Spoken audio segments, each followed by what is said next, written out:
think you're muted though, Lisa. Okay, so this is sound check presenter. Sound check presenter.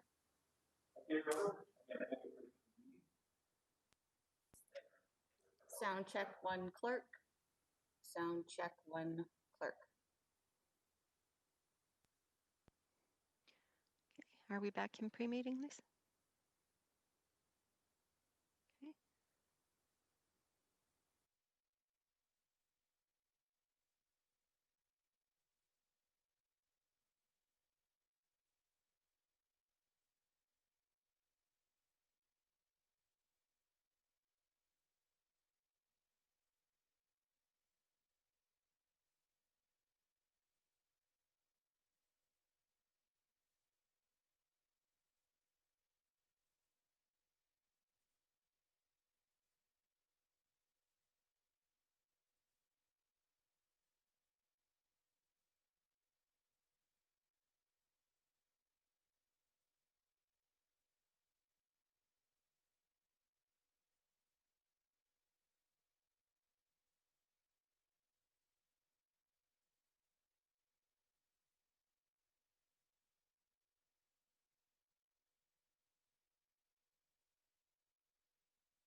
We're good? Okay, councillors, we are now live. I'd like to call the meeting to order. Members of the public are advised that our meetings are webcast live by the City of Hamilton and temporarily archived on the city's website. As well, a reminder that all electronic devices are to be switched to a non-audible function during committee meetings. Members are reminded of the 5-minute time limit. I'm hearing harps. Does that mean I'm dying? No, we're all Those are hearing them. They're the church that bells. That Oh, means thank somebody's at my goodness. back door. It's not me. Members of the committee are reminded of the 5-minute time limit, which will be adhered to during the meeting. Members can submit another request to speak if they require more time to ask questions or make comments. I remind you that I'm using a 5-minute timer on my phone. When you get down to 4.5 minutes, I'll give you the 30-second mark, and I'm only timing your questions. I am not timing the responses. Members of the committee are also reminded that if they wish to speak to any issue, they can indicate it through eScribe, they can indicate it through WebEx on chat, or they can hand signal us, and we monitor all three. And there's 2 clerks here with me to make sure that is done. I will now move forward with a roll call. Please indicate your presence when I call your name. Mayor Eisenberger. Good morning, sir. Good morning, sir. Councillor Wilson. Good morning. Good morning, Councillor. Councillor Farr. Good morning. Good morning. Councillor Nan. Good morning, present. Good morning. Councillor Marilla. Present, Mr. Deputy Mayor. Thank you, sir. Councillor Collins. Present, sir. Thank you, sir. Councillor Jackson. Ward 6 has joined you. Thank you, sir. Councillor Pauls. Good morning to all. Good morning, Councillor. Councillor Janko. Good morning. Good morning. Councillor Pearson, please. Good morning. Good morning. Councillor Johnson. Good morning, everyone. Good morning. Councillor Ferguson. Okay. Councillor Vanderbeek. Good morning, sir. Good morning. Councillor Whitehead. And that's it for the roll call. Madam Clerk, are there any changes to the agenda today? Yes, through you, Mr. Deputy Mayor, there are changes to today's agenda. Approval of the minutes of the previous meeting. Item 3.3 has been added, the January 15th, 2021 minutes. As far as the presentations, item 6.7 on today's agenda, which is Bill 229, the Budget Measures Act, that has been moved up on the agenda to be heard right after 6.2. The conservation authorities had originally requested it and it was missed, so it's been moved up. And Councillor Wilson's motion from the last meeting has been put on today's agenda. It's 8.1, review of the utilization and performance of the city utilities and assets, but she has asked if this could be held off until the January 28th meeting. And that's her right to do, correct, Madam Yep, Clerk? absolutely. Thank you. May I please have a mover and seconder to approve the agenda as amended? Moved by Councillor Pearson, seconded by Councillor Vanderbeek. Are there any questions or discussion about the agenda changes? Seeing none, we'll have the vote now, please. It'll be an electronic vote. The vote is up. Anyone having issues submitting their vote, please give me a high sign.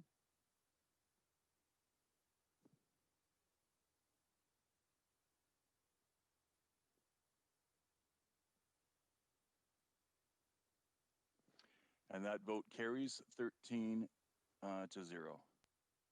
Let me just go back to my roadmap.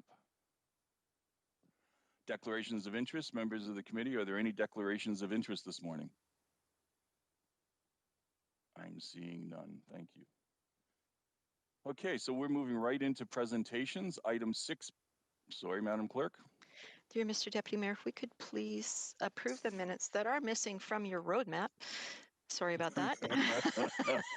So I thought I'd say that real quiet. Approval of the minutes for December the 3rd, 18th, and January 15th, please. I need a mover and a seconder. Moved by Councillor Pearson, seconded by Councillor. Any questions about the minutes? Seeing none, we'll go to the vote, please, Madam Clerk. Votes up.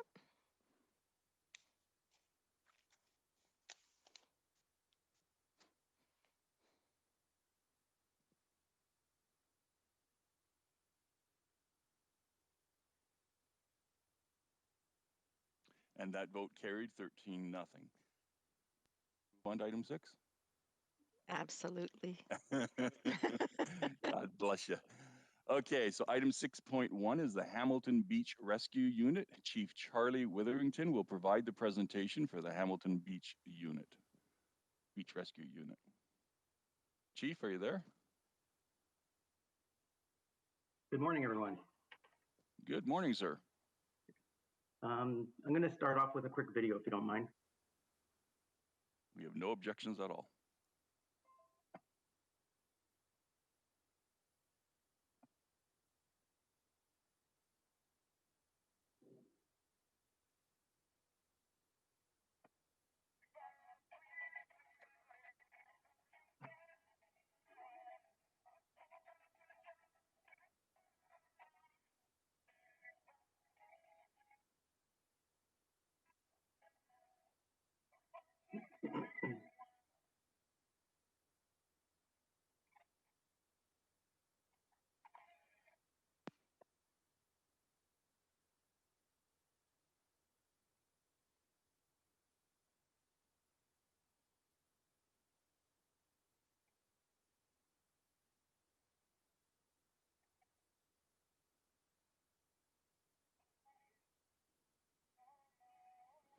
The question from the councilor, Chief, is there audio with the video? Because we're barely hearing anything.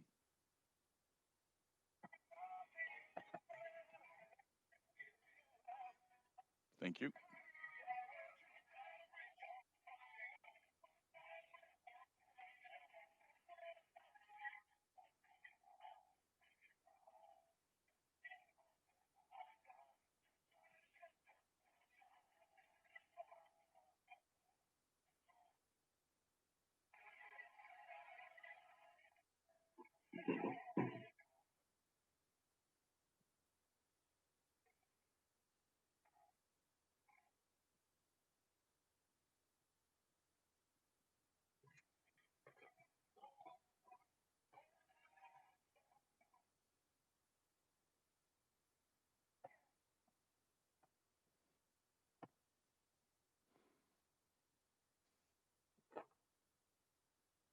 Go ahead, Chief. You have 5 minutes.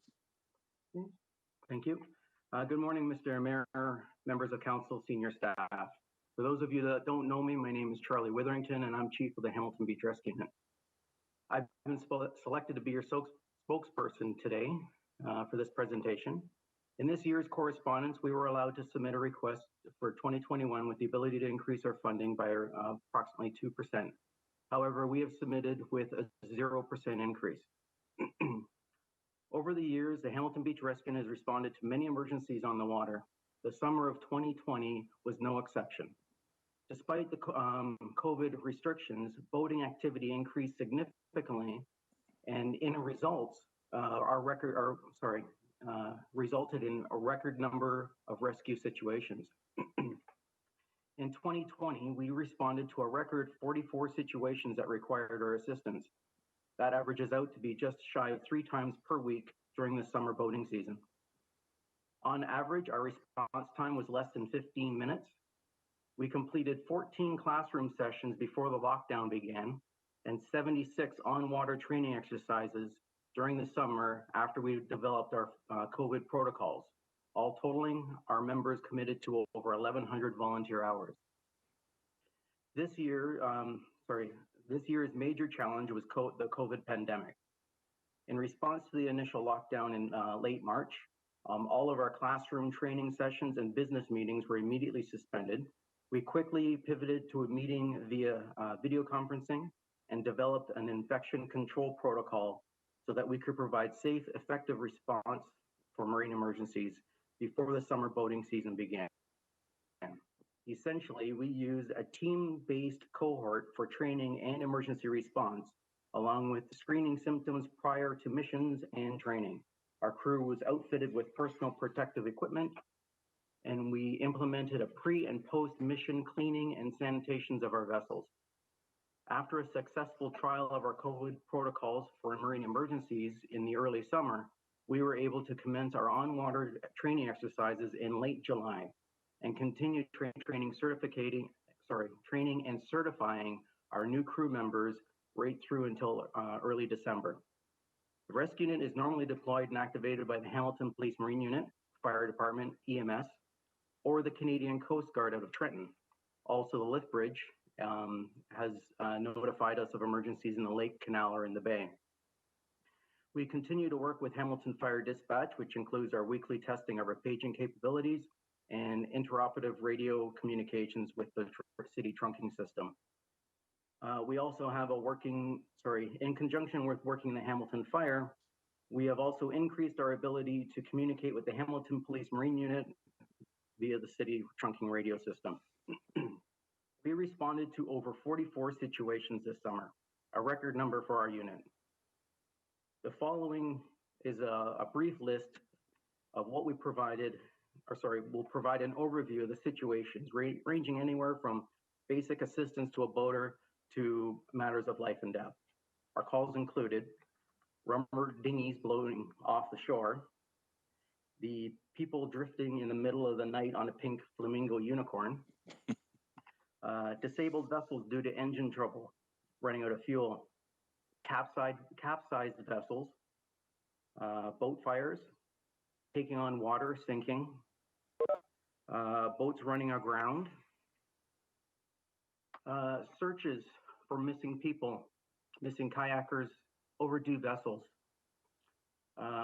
drowning off of Van Wagner's Beach, and also suicide attempts. We are the first responders for emergencies on the water, and there were fatalities this year.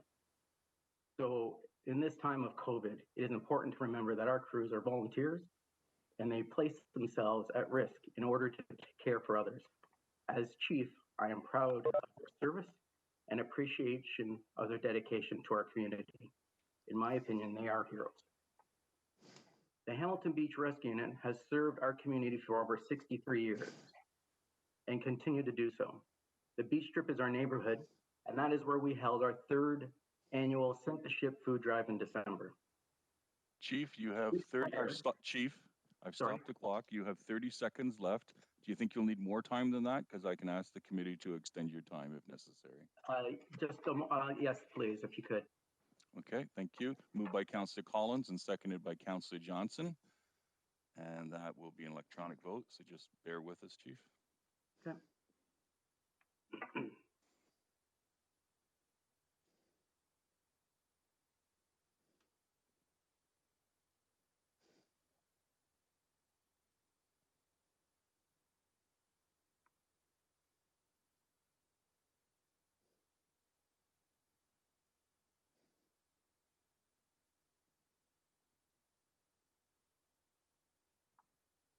And the vote is up, Councillor.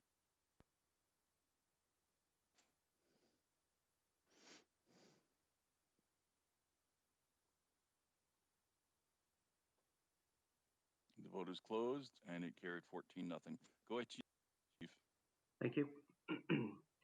The beach strip is our neighborhood, and that's where we held our 3rd annual Sink the Ship food drive in December. 2 weeks before, our members went out and distributed over 1,000 grocery bags donated by Starskis with a flyer to the residents of Beach Boulevard and the surrounding side streets. On Saturday, December the 5th, we hooked up our Zodiac and started at one end of the beach and worked our way down to the lift bridge. We had 12 members of the rescue unit along with Councillor Chad Collins picking up grocery bags and boxes filled with food. We were overwhelmed with the generosity and we were able to donate 3,700 pounds of food to the less fortunate citizens of our city, which is 1,300 pounds more than last year. We do these things because we care about our community. Hamilton is our home. Hamilton is our home port. In conclusion, the Hamilton Beach Rescue Unit respectfully requests the consideration of our 2021 proposal in order to continue to serve our community and assist police, fire, and EMS at any marine emergency in the city. I'd like to end with one final video, if that's okay.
Thank you. Thank Thank you, Chief. That's quite the video with some rather impressive photographs. We appreciate that.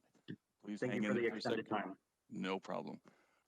Councillor Wilson, you have some questions for the Chief, please, for clarity. Thank you, Chief, and good morning. Thank you for being here and for the presentation.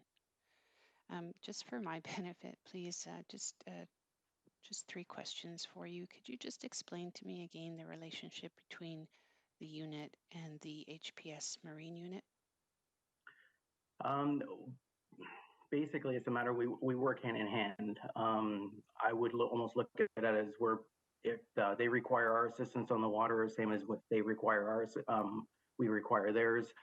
We just work hand in hand together, providing any type of emergencies out there. So we've been out on multiple searches together. I did reference a suicide attempt where we did respond, and they responded as well. It's just working well together is not sure how else to answer that. Sorry. No, thank you. That's fine. I just you're both in the forgive me for lack of a better word, both in the business of rescue. Is that? Yes. Okay. Yeah. So sorry. Go ahead. Well, go ahead, Chief. Benefits. Sorry. Go ahead, Chief. With being volunteers, there is in times limited on when we can respond. Business hours during the week is a little bit more difficult for us because most of us are working. So it almost works out where when they're on duty, we're off, and when we're available, they're off duty quite often. So between the 2 organizations, we seem to be able to cover the water in the area 24/7, 365. Thank you, Councillor. Thank you. Thank you. My other question was just to make sure I had a clear understanding of your geographic scope of jurisdiction. Chief? Okay, so for within the city, what our primary area is within the city limits. So I'm going from Grays Road over to the canal and in the entire bay. We also get tasked by JRCC, which is the Coast Guard. And geographically, they were allowed to transit up to 50 nautical miles from our home base. Primarily, we go from 50 Point over to about Shell Pier, so partially over into the Burlington area.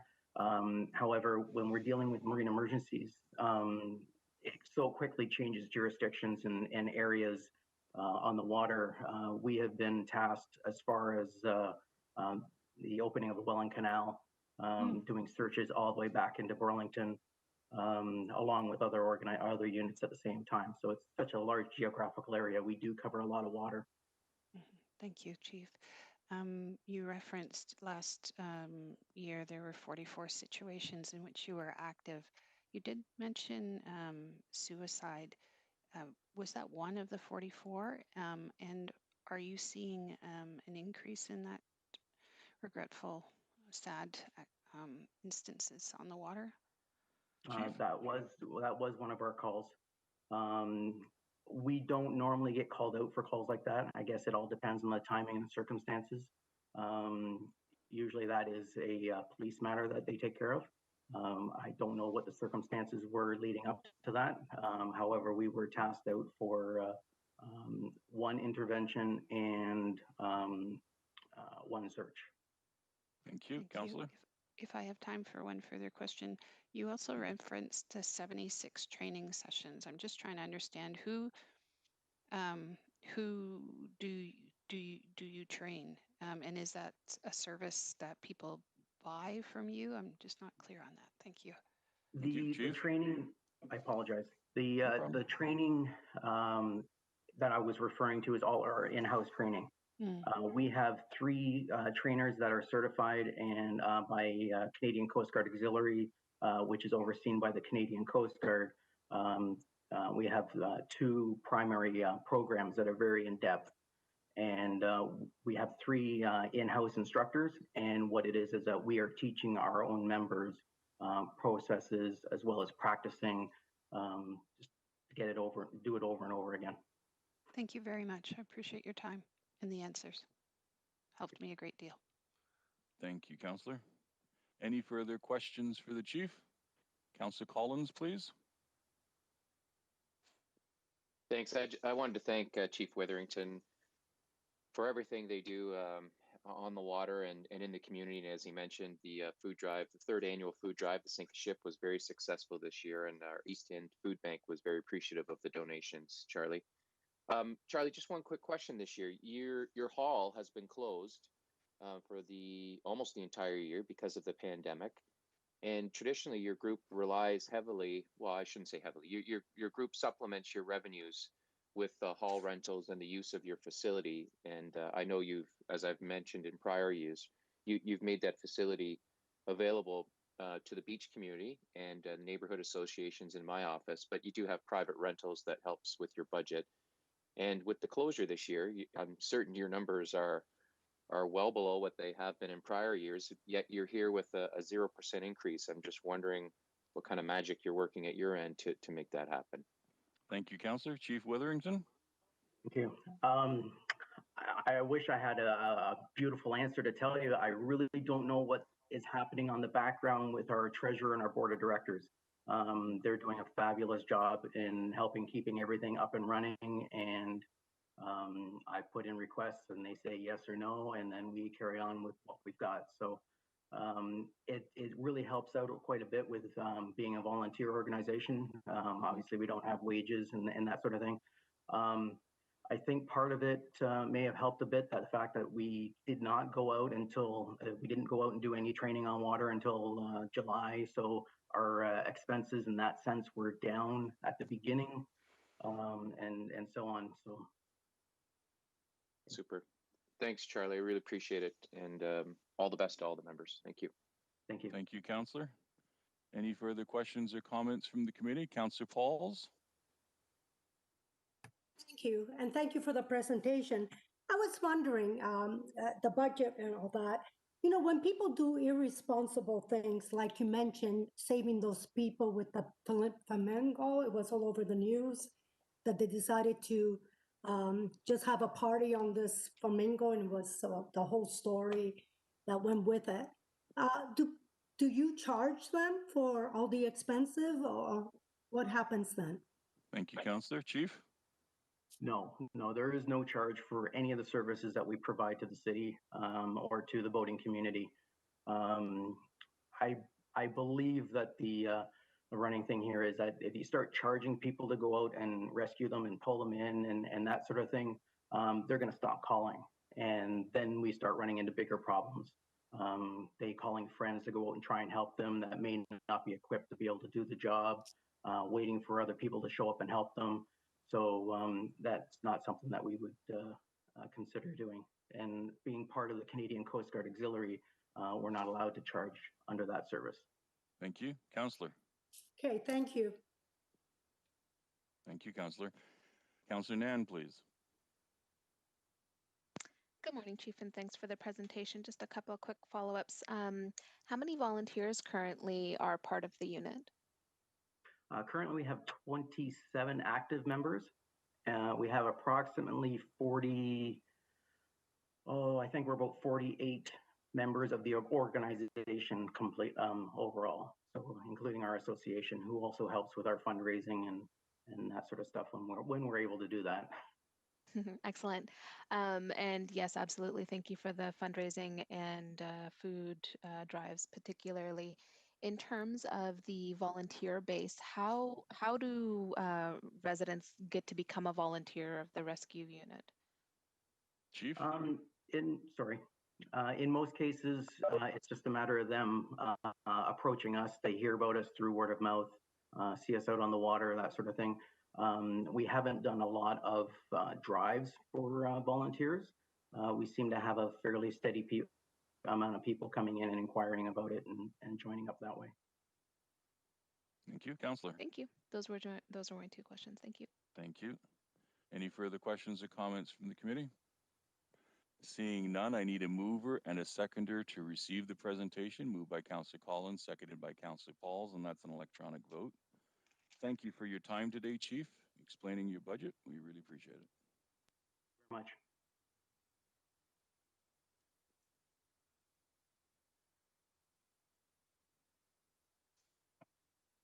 And the vote's in progress.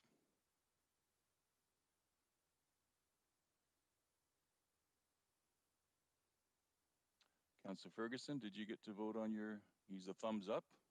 Thank you, sir. And yes, that's correct, Madam Clerk. And that vote carried 13-0. So we're now moving on to item 6.2, which is the Royal Botanical Gardens. The following parties will be presenting for the RBG: Nancy Rowland, the CEO, I hope I pronounced that right, and Andrew Duncan, the CFO. Are you there, Nancy, Andrew? I'm here. Yes, I'm here too. Did I pronounce the name right? Is it Rowland or Roland? It's Roland. But I got one wrong today. I respond to both. I appreciate that. Thank you, and please proceed. Great. And I'm just going to share my screen. Can everybody see that? Not yet. There it goes. Now we can see it. Perfect. Okay. Thank you. Fantastic. And I'll start your time now. Go ahead. Great. Thank you very much. So good morning, Mr. Mayor, council members, and ladies and gentlemen. My name is Nancy Rowland, and I'm the new CEO of the Royal Botanical Gardens. And on behalf of Cliff Carson, our chair and our board, thank you for the opportunity and the time this morning. I'd also like to acknowledge Councillor Lloyd Ferguson, who's been a really important contributor both to our board as a member and to our finance committee. Also joining me today is Andrew Duncan, who many of you know from previous meetings. Sorry. Having trouble with the transition of the slide. There we go. RBG is Canada's largest garden and is a natural historical site where we preserve and protect more than 2,400 acres of natural lands and 250 acres of cultivated gardens. The lands include environmentally sensitive lands that are home to over 1,500 species of animals and plants. All of this takes place in one of the fastest growing urban areas in the country. The success of the gardens is enabled by a team of dedicated, passionate, full-time, part-time, and seasonal staff, as well as an extraordinary contingent of volunteers who help us deliver on our mandate. 2020 was a year like none other for us, as was the case for almost everybody else. The pandemic impacted every aspect of our work and required our organization to change how we deliver our programs and how we engage with our audiences. We developed approaches to remain connected. We transitioned our visitor experiences to online and brought visitors back when it was safe to do so. The site had also seen during this time an increased demand for our green spaces and for our trails, which is a very important learning, especially as we go forward. Though through our protection and preservation of plant species habitats, the RBG is creating connections between plants, people, and places, and raising awareness of their importance to the well-being of our planet, but also to the well-being of ourselves. The pandemic has further crystallized and emphasized the importance of RBG's vision and the importance of what we provide for our visitors and for our local communities. As the importance of green space continues to grow and as the urbanization of our surrounding areas continue to grow, RBG's mission continues to be relevant and important. The fact was confirmed through the master plan work that we've been doing over the past couple of years. By the Numbers provides a summary of our performance in 2019. But what I want to do is just spend a little bit of time talking about sort of our trends. What we have seen over the last number of years is continued growth, both in our attendance and earned revenues, something that's been very important to the RBG as we move forward. In 2020, that was an exception and the trend stopped at that point in time. Revenues declined across all of our business lines, resulting in about a 35% decrease in our earned revenues. 2021 will continue to be challenging. It's a factor. It's what we have factored that into our planning. We have factored that into our budgeting. The landscape is continually changing, and we need to remain nimble and able to adjust and during this time period of recovery. Attendance decreased as well, predominantly as a result of closures in March that moved well into summer. One of the shining stars out of 2020 was the increased use of our green spaces and our trails in particular, as people looked for safe places to exercise and places to escape the stresses of the pandemic. The Winter Wonders program was a second bright light, which we ran this past December, which brought many new visitors to the RBG. Unfortunately, that had to close early as a result of increased safety measures in December, and that also impacted our attendance. I'm going to ask Andrew to walk you through the next couple of slides on our financial overview. Thank you. And Mr. Duncan, if you could hold just there, I need a motion from the committee to extend the time. We're already at 30 seconds left. Moved by Councillor Nan, seconded by Councillor Pauls, and that will be an electronic vote, councillors. We're just getting it set up.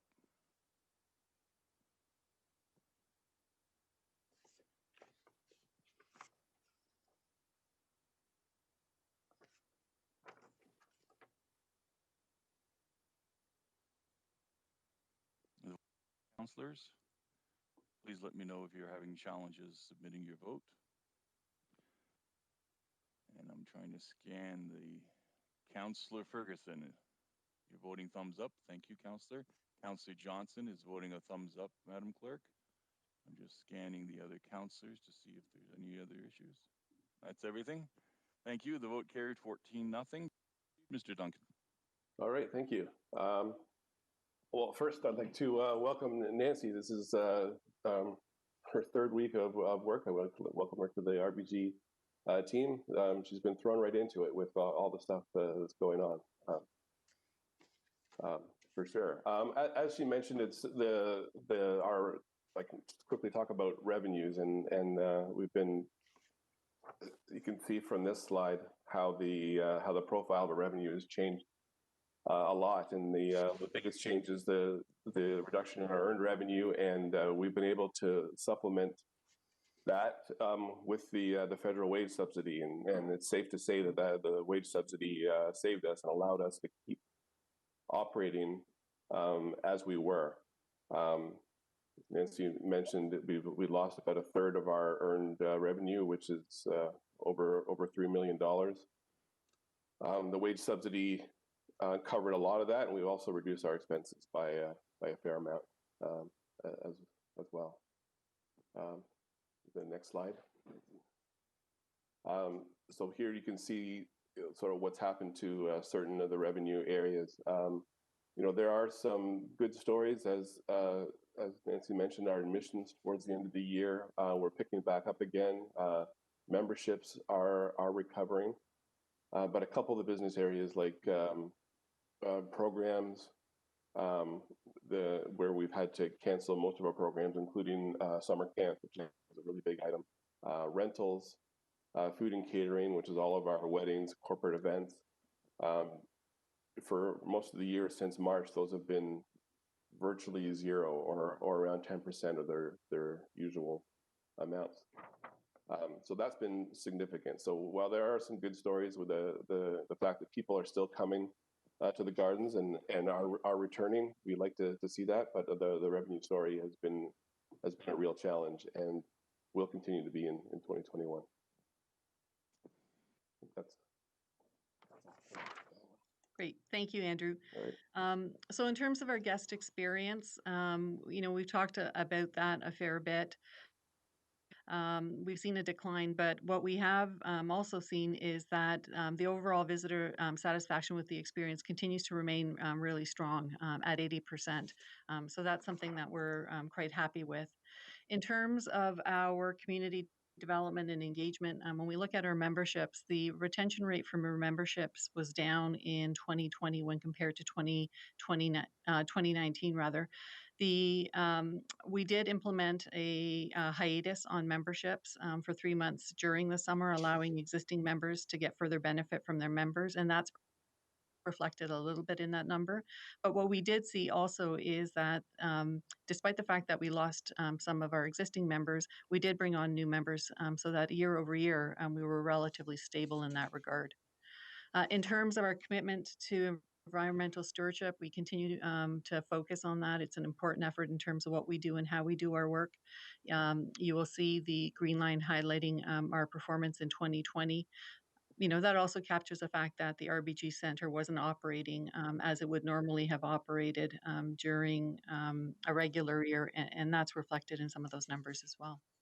In terms of our contribution to Hamilton, we contribute positively in a number of aspects in terms of our commitment to the environmental sustainability and the conservation of plants and animal habitats. All of these things are really important as we help to address the challenges facing the region and our planet. We also play an important role in the community and social development within the city with a number of our programs, including our Green Angels program. And we also help to support the economic vitality and quality of life within the city and within the region, an important element in terms of attracting economic investment and growing partnerships in the area. We will continue to build on the success of the rock garden as part of our master planning framework begins to move forward. We will put emphasis on that master plan this year. We also have an important role in terms of the environmental benefits, in terms of improving air quality, in terms of improving water quality, and also the work and efforts in terms of flood mitigation and storm water management within the area. We have over 1,000 hectares of protected nature sanctuaries, one of the richest biodiversity areas in the entire country. We have significant ecological restoration projects since the 1940s that have protected Cootes Paradise, which is an important role in flood protection. And ongoing research and education programs, a cornerstone of our mandate, continue to be important and important for the region. We continue to work with the city very closely on a number of different initiatives as it relates to environmental protection. I think our conversations have been very fruitful and helpful as we work to identify solutions to challenges or issues that we find ourselves in from time to time.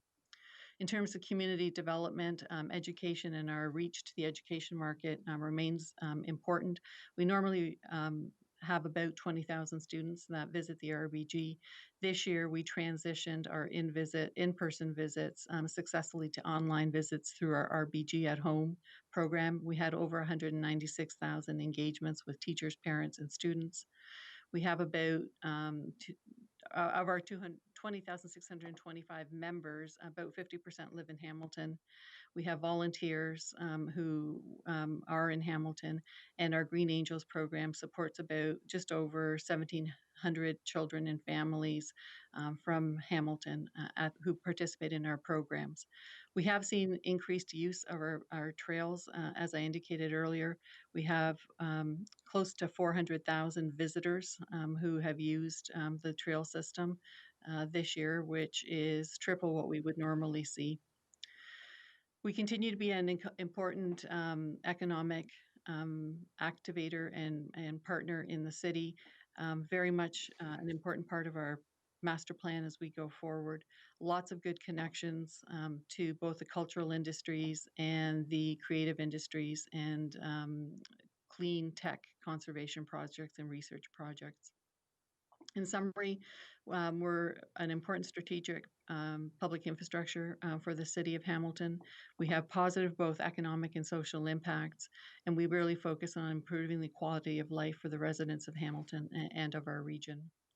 In 2021, our focus will continue to be on implementation of the master plan, which was approved by the board in May of last year. We had planned to move forward with a strategic plan in support of the master plan this year. That was delayed through COVID, but it will be a focus for 2021. 2021 is also celebrating 80 years of the RBG, and we will be doing some special initiatives as a result of that. We will be launching the master plan. We have a launch of our brand this year as well, and we'll also be providing new garden experiences on our property. So as we move forward, we look for your support to increase our contribution by 2% this year in recognition of some of the challenges that have happened in 2020 and as we position ourselves in 2021 and beyond. I thank you for your support and for your time. Thank you, Ms. Rowland. If you could unshare your presentation for us, and then I can see all the councillors. Thank you very much. Are there, Councillor Ferguson, please.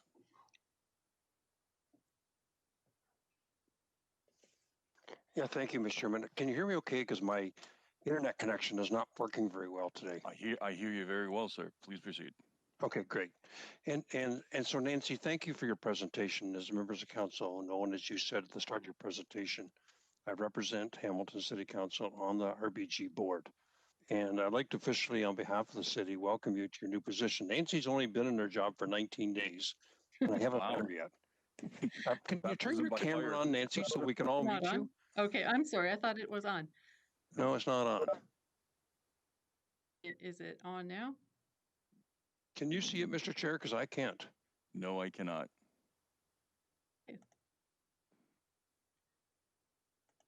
Okay. I will work on. Oh, there we go. There you There you are. And so, ahead, so welcome, Nancy. And I think we all know that you came from the Ontario Place. And can you very briefly describe your background and what you would bring to this job because of your background?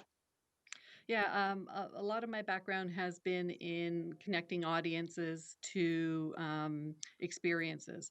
And a lot of it has been focused on how do you make organizations such as the Royal Botanical Gardens relevant, not only now, but as we move into the future? What are the opportunities for growth? How do they support tourism development? How do they support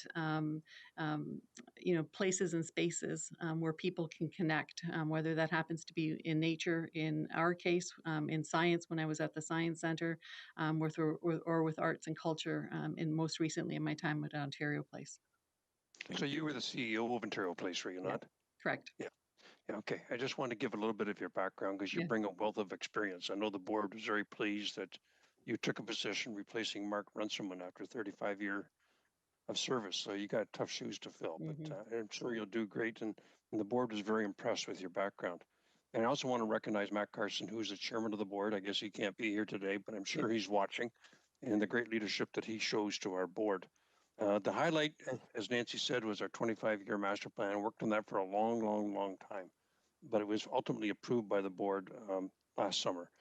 And thanks to the great leadership of Andrew Duncan, who's our CFO and has been for a while. I think you heard. Not without the help of the federal government, it was very, very helpful in what we're able to get from them. And I encourage all members of council. I try every weekend to go out and do a trail or a park at the RBG or the Conservation Authority. Number one is to see it, and number two is to get some well-needed fresh air and exercise. So I'm getting to see most of the RBG this winter, and thanks for your presentation. Thanks for staying within our guidelines. Thank you, Councillor. Thank you. And you only froze for a few seconds once in your presentation, Councillor. Councillor Wilson, you're up next. Good morning, CEO Rowland, and welcome to the City of Hamilton. It's a pleasure to meet you, although electronically is not ideal, but thank you for your service and for taking on this position with such zeal. I just a quick comment from me. I have never personally seen the RBG lands and the trails so well used. And I think, as you said, it speaks to the need. If there's perhaps a good thing that comes from the pandemic is, I think, a renewed appreciation for many of us of the importance of open space, public space, green space, and the opportunity that provides to just really contemplate what matters and the need to have some room to roam during these very restrictive conditions. Having said that, I just wanted to know if you had a comment. So it is wonderful to see so many people on these lands, but you've also mentioned that these lands are they're magical. They have some ecological sensitivity to them, and how you as an organization are able to balance that, opening the doors to access while also trying to be mindful of there is no other place like this. There's no other fauna and some vegetation like this. If you could just speak to that balance and just give you an opportunity maybe to send also a message to the community on how we have to take care of that space. Thank you, Councillor. Ms. Rowland? Thank you. Thank you for those comments. Yes, it's really important, and it's been a source of conversation ever since I joined in terms of finding that balance. We love to see people using the trails. It's very important, but we also recognize that these are jewels that need to be protected, and so we are looking at a multi-pronged approach to deal with this. Education, first and foremost, in terms of sensitivity, staying on trails. Informing people of the value and having increased presence to help people understand what's appropriate and not appropriate within those spaces. We're also looking at how do we use our other properties within our portfolio to help take some of the pressure off the trail system, trying to understand the different activities that people are looking for. There's different needs. There are those people that want to go out and bird watch that are in the trails. There are those people that like to hike the trails. And then there are families that want to get their kids into nature, and sometimes they just need to also get their children out to exercise. And so, trying to find the most appropriate spaces to engage in those different activities. So that's a priority for us, especially as we go forward with implementation of the master plan, where we want our objective and goal is to drive and bring more visitors to the site. And how do we strike that balance between the preservation of the natural lands while at the same time growing the visitation and revenues ultimately? Thank you. Thank Councillor you. Wilson?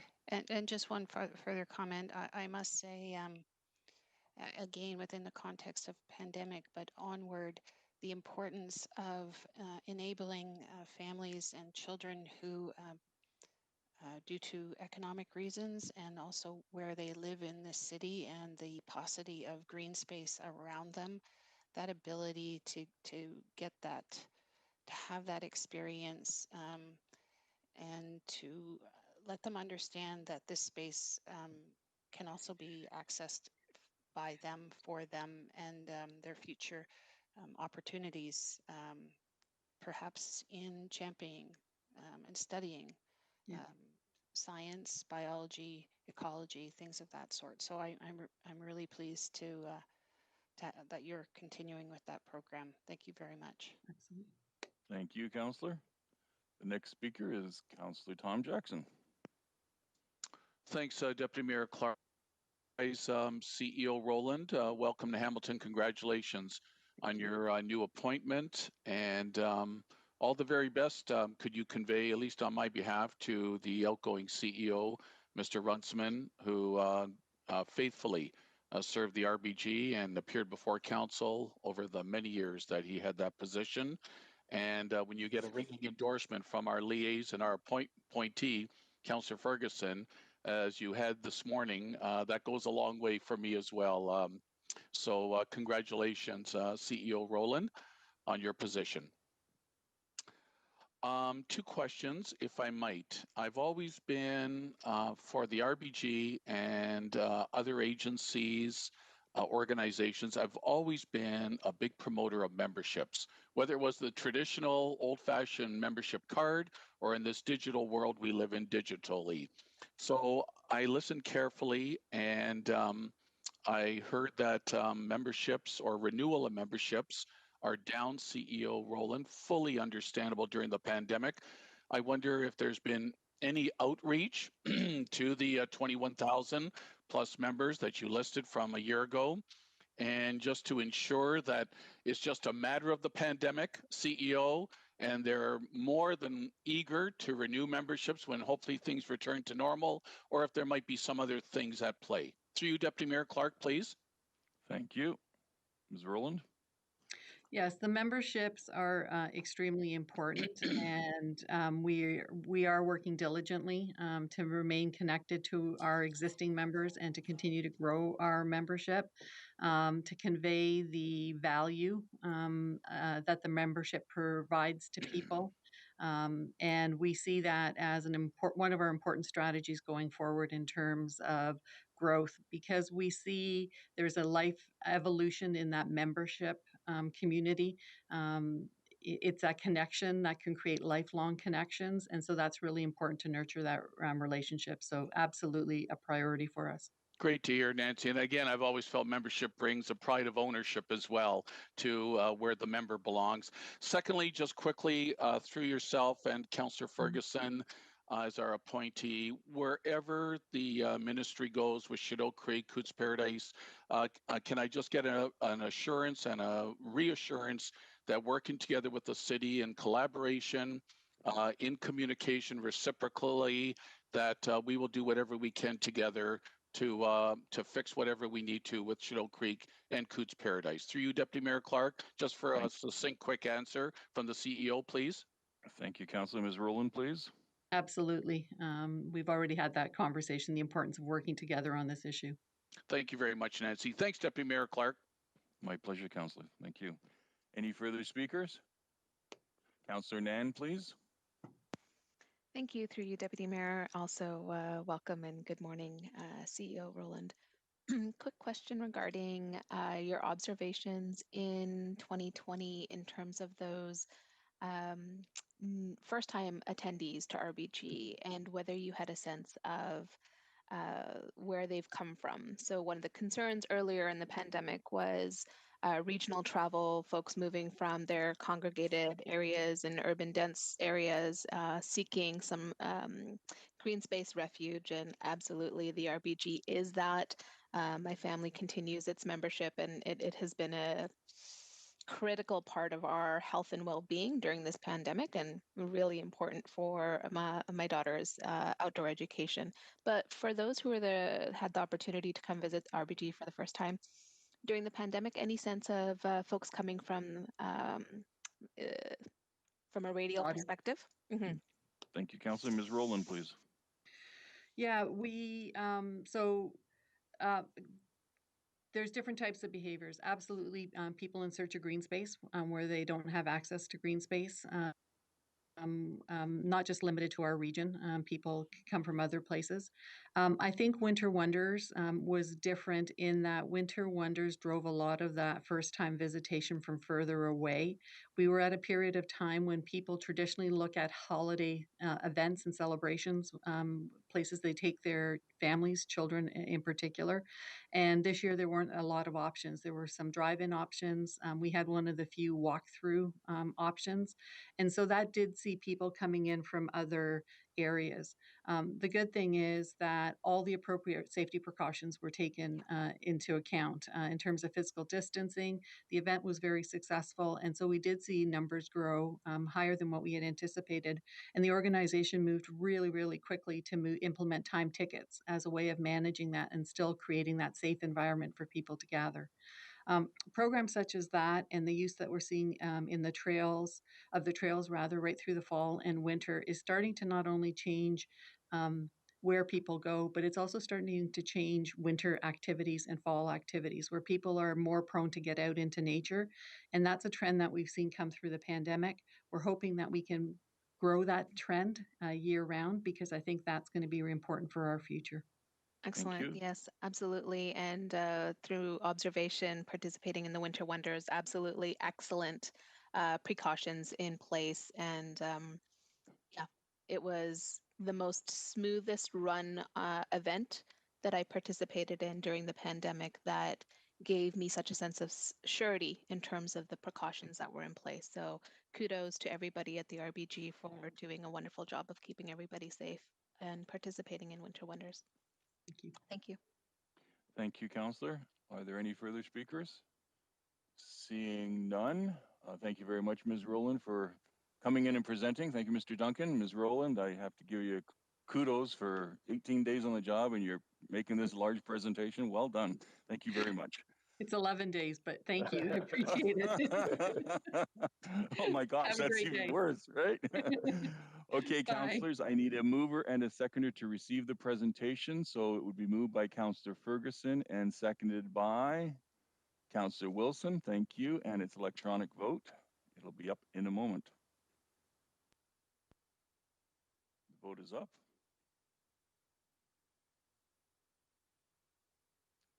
Anyone having challenges voting? Mr. Chairman, I wonder if the clerk should just check and make sure I'm logged in because I had so much trouble connecting this morning.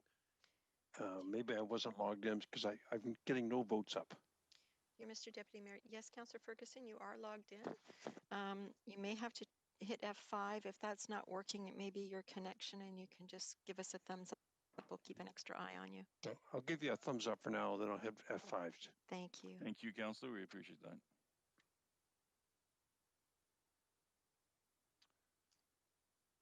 He's not there. Okay, the vote is up and it carried 13-0. Thank you very much. And now we are. Thank you. Thank you for your time, Mr. Duncan. We you. are now moving on to, give me 2 seconds, 6.7 in the agenda. If you recall, we moved that up. This is Bill 229, Budget Measures Act, Schedule 6, overview of the amendments. The following parties will be presenting for item 6.7. Samantha Lawson, who is the CAO for the Grand River Conservation Authority. Hassan Bassett, President and CEO of Conservation Halton. Lisa Burnside, CAO for the Hamilton Conservation Authority. And Chandra Sharma, CAO, Secretary Treasurer, Niagara Peninsula Conservation Authority. Who wants to start? And are you sharing a presentation by chance? Yes. Good morning, Chair, Member Clark, Deputy Mayor, and members of the Council. I'm going to be sharing the presentation and starting this, and then Lisa is joining me in presenting. Hassan and Samantha will be answering questions today. So excellent.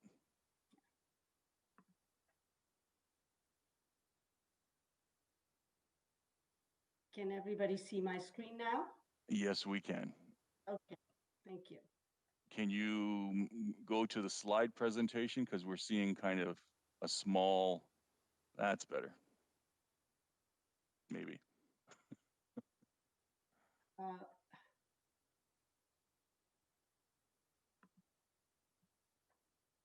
Give me 1 second, please. No problem. Is it better? There you excellent. Thank you very much. Please proceed. Thank you. So I'm Chandra Sharma, CAO of Niagara Peninsula Conservation Authority. Our intent today is to address any of your questions related to recent changes to Bill 229, Budget Measures Act, and associated Conservation Authority changes. Before we present our budgets today, so we have done a tag team of all 4 CAOs who are here to help support with this presentation. We would like to start by expressing our sincere appreciation for your support and advocacy over the past few months related to this very important legislative matter. I will now hand over to my colleague CAO Burnside to go over some of the program and governance slides, and I will then finish the presentation with the remainder of the planning related matters. Thank you. Thank you. Ms. Burnside. Good morning, and thank you, everyone. I'm pleased to undertake the first part of this presentation for you. So our first slide here is just a bit of an overview and summary. So I do believe everyone is aware that this bill was released as part of the provincial budget back in early November, and there was no requirement for consultation to be undertaken in regards to what was included. And despite opposition from many groups of municipalities, conservation authorities, and others, the request to remove Schedule 6 was not accepted. And this bill did receive royal assent on December the 8th. Now, there were some amendments that were made which addressed, I would say, primarily governance concerns. But there are also new sections added in regards to mandatory permits through MZOs, which are a concern. So at this time, the majority of the clauses are going to be enacted in the future, and we don't have any dates for that yet. There will be consultation on regulations upcoming through a new working group. And as it stands right now, it is the MZO clauses and a few housekeeping amendments that were enacted when the bill received royal assent on December the 8th. And I will add that at this time, with what has been approved, there are no impacts to the 2021 Conservation Authority budgets. So in regards to programs and services for conservation authorities, an amendment was made that removed the ability to make regulations regarding the types of non-mandatory services that conservation authorities could provide. So what does this amendment mean? Well, this returns to individual conservation authorities and municipalities the ability to determine local watershed programs and services to be offered outside the mandatory categories. So this amendment does address many concerns that were raised. However, we do await the regulations that will define the scope of programs and services that will be considered mandatory.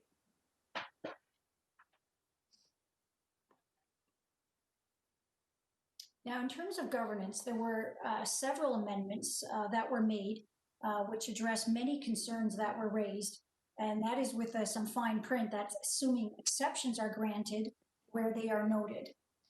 So first and perhaps foremost, the duties of members with the amendments that did return to the original wording where members act with the view to further the objects of the authority, so that fiduciary responsibility of members is returned to the board they're serving on the Conservation Authority. Secondly, in the original bill, when it was released in November, that eliminated citizen appointments to boards of directors for conservation authorities. And that certainly would have had a significant impact to the city of Hamilton. For the Hamilton Conservation Authority alone, we have 5 citizen members that are appointed to our board. And Halton, the Grand, and Niagara also have citizen members appointed from Hamilton, although not as many as HCA, but this would have had a significant impact for councillors having to sit on a lot of more boards. So with the amendments, what did take place is it was required now that 70% of members be appointed from council. And there is a provision to have the minister grant an exception for this requirement at the request of the municipality.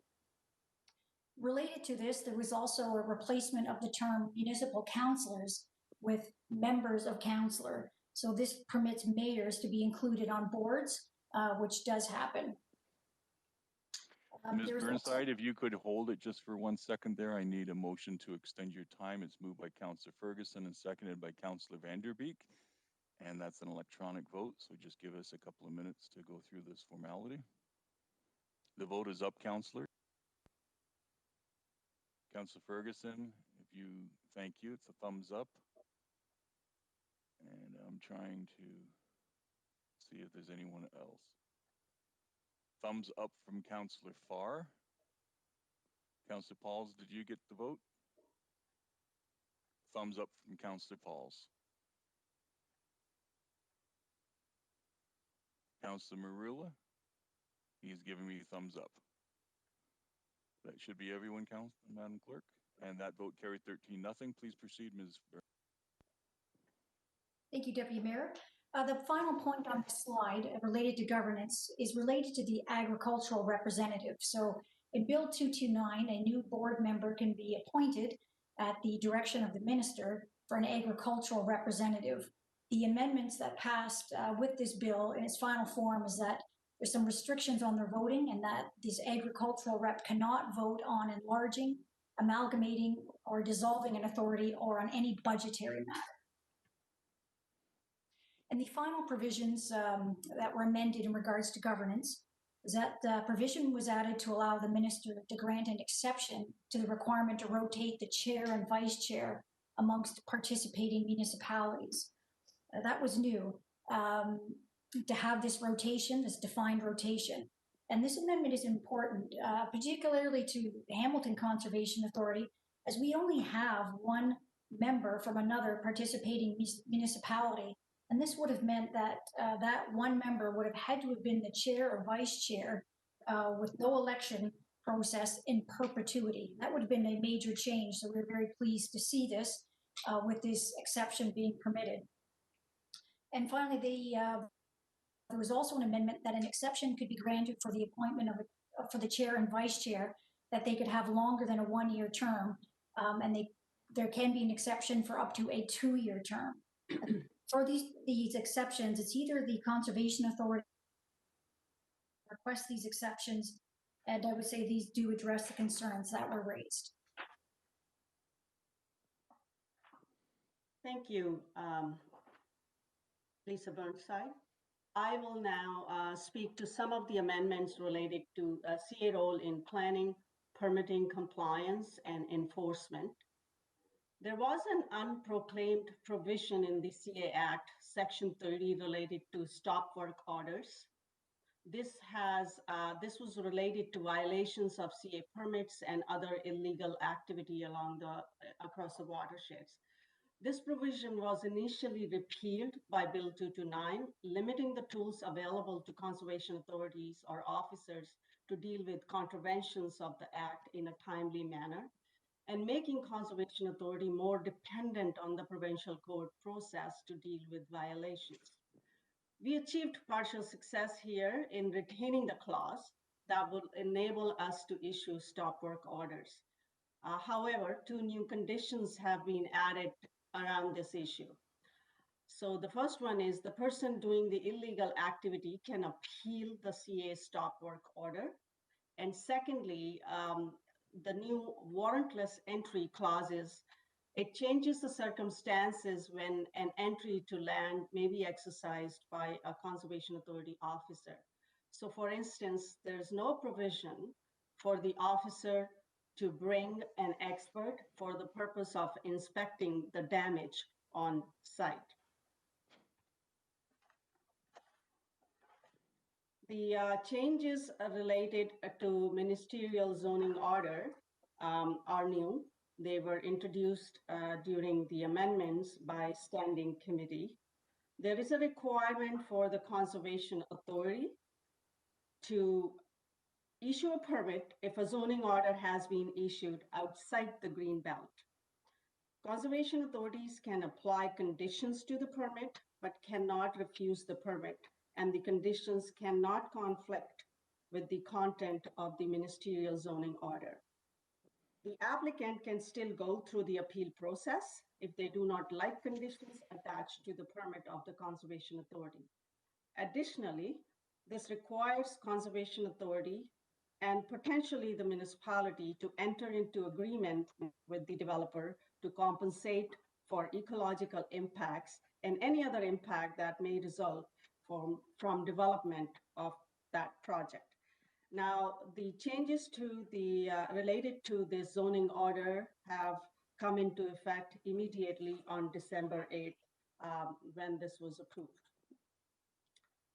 Further changes to the planning and permitting role include authorizing the Minister of Natural Resources and Forestry to issue an order or take over to decide on an application for a permit before the Conservation Authority has made a decision on an application. It also allows an applicant to request the minister to review a Conservation Authority decision and or appeal non-decisions to local planning tribunals within prescribed timeframes. This takes away the previous role of Mining and Lands Commission that used to deal with Conservation Authority permits. It also provides permit applicants with the ability to appeal CA permit fees to local planning appeal tribunal. We achieved partial success in regards to appeals, whereas initially CAs were not allowed to be a party to appeals. We now have a limited authority. So an amendment has been made to allow conservation authorities to appeal decisions on matters related to natural hazards only.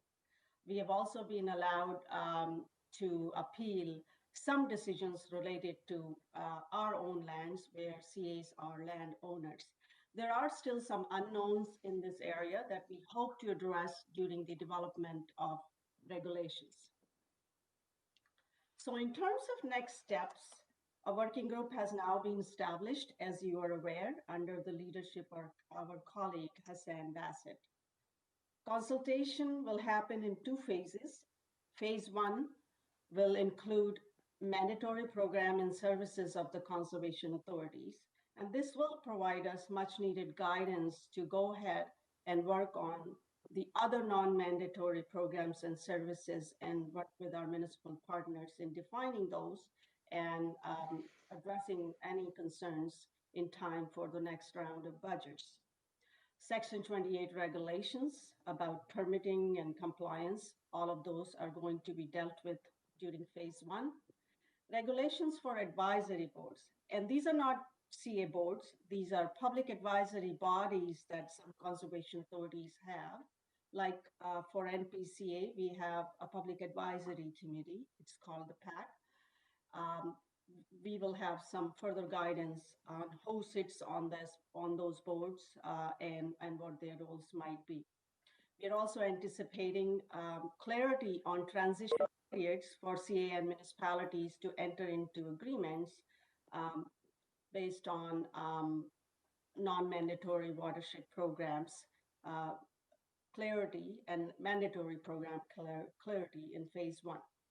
Phase two will deal with municipal levy regulations. Again, this will help us provide the much needed guidance in advance of our next round of budgets. We are also hoping that we will get some clarity on clauses regarding to governance that Lisa just spoke about to help our planning with municipal partners to get policies in place for appointment of members and updating our Conservation Authority administrative bylaws.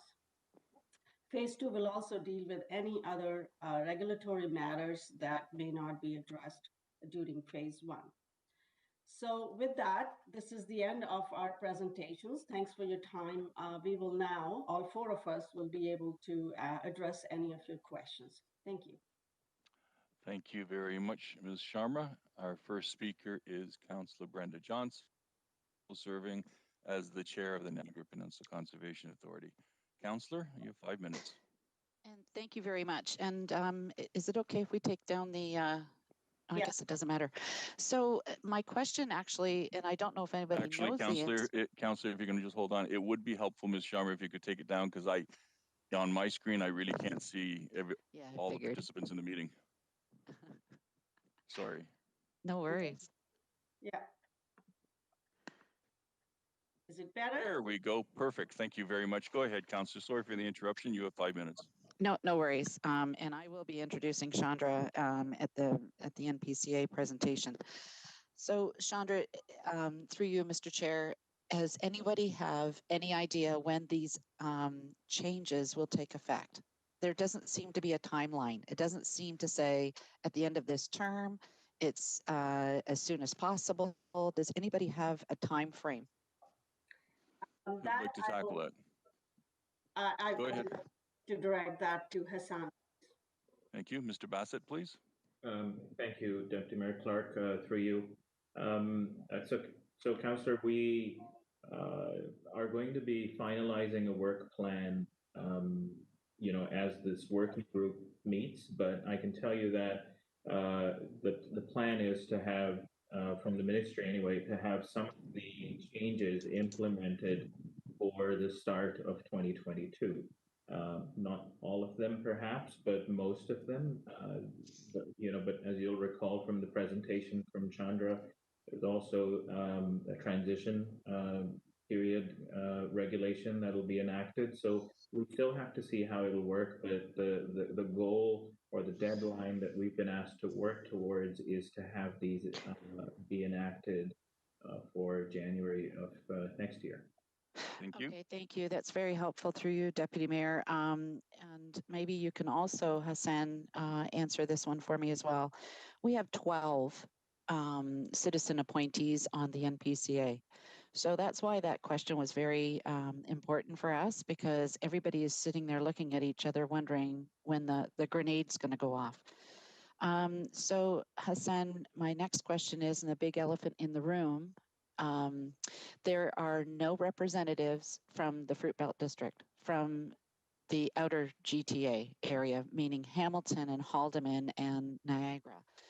Is there a reason why that particular area was omitted or snubbed or just wasn't needed Mr. Bassett? to be on your working group?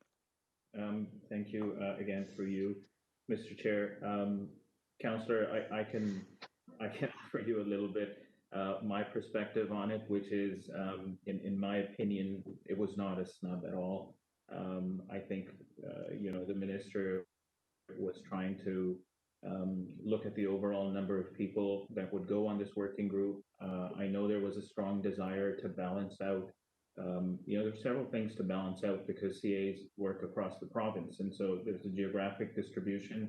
There's also the size of the conservation authority. So not just big ones, not just small ones, not just northeast, southwest, but also the nature of the work that they do. So as you mentioned, GTA certainly, when it comes to our development activities, that's where, there was a lot of scrutiny, a lot of feedback through the consultations that came in, focused on the work of those sort of high urban growth CAs. So I know that the minister is trying to balance that.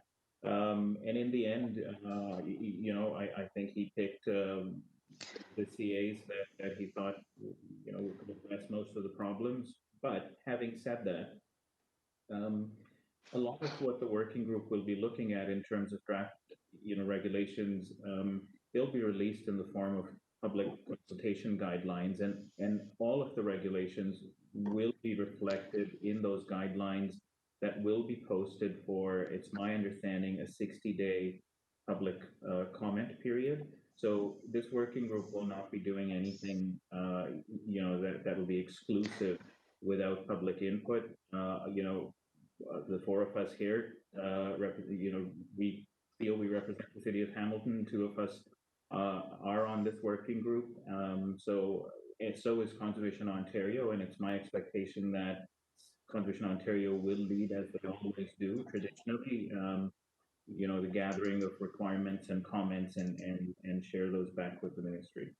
Thank you, Councillor. Thank you, Deputy Mayor. And my next question through you, sir, is how many developers and how many people from the building industry, home building industry, how many of them got a place at the table? Mr. Bassett. Thank you. So, Councillor, there's the main working group that has 10 appointees on it. 2 are from the municipalities, and the others are from conservation authorities. That's the main working group. That's the working group that will look at governance, that will look at mandatory, non-mandatory programs.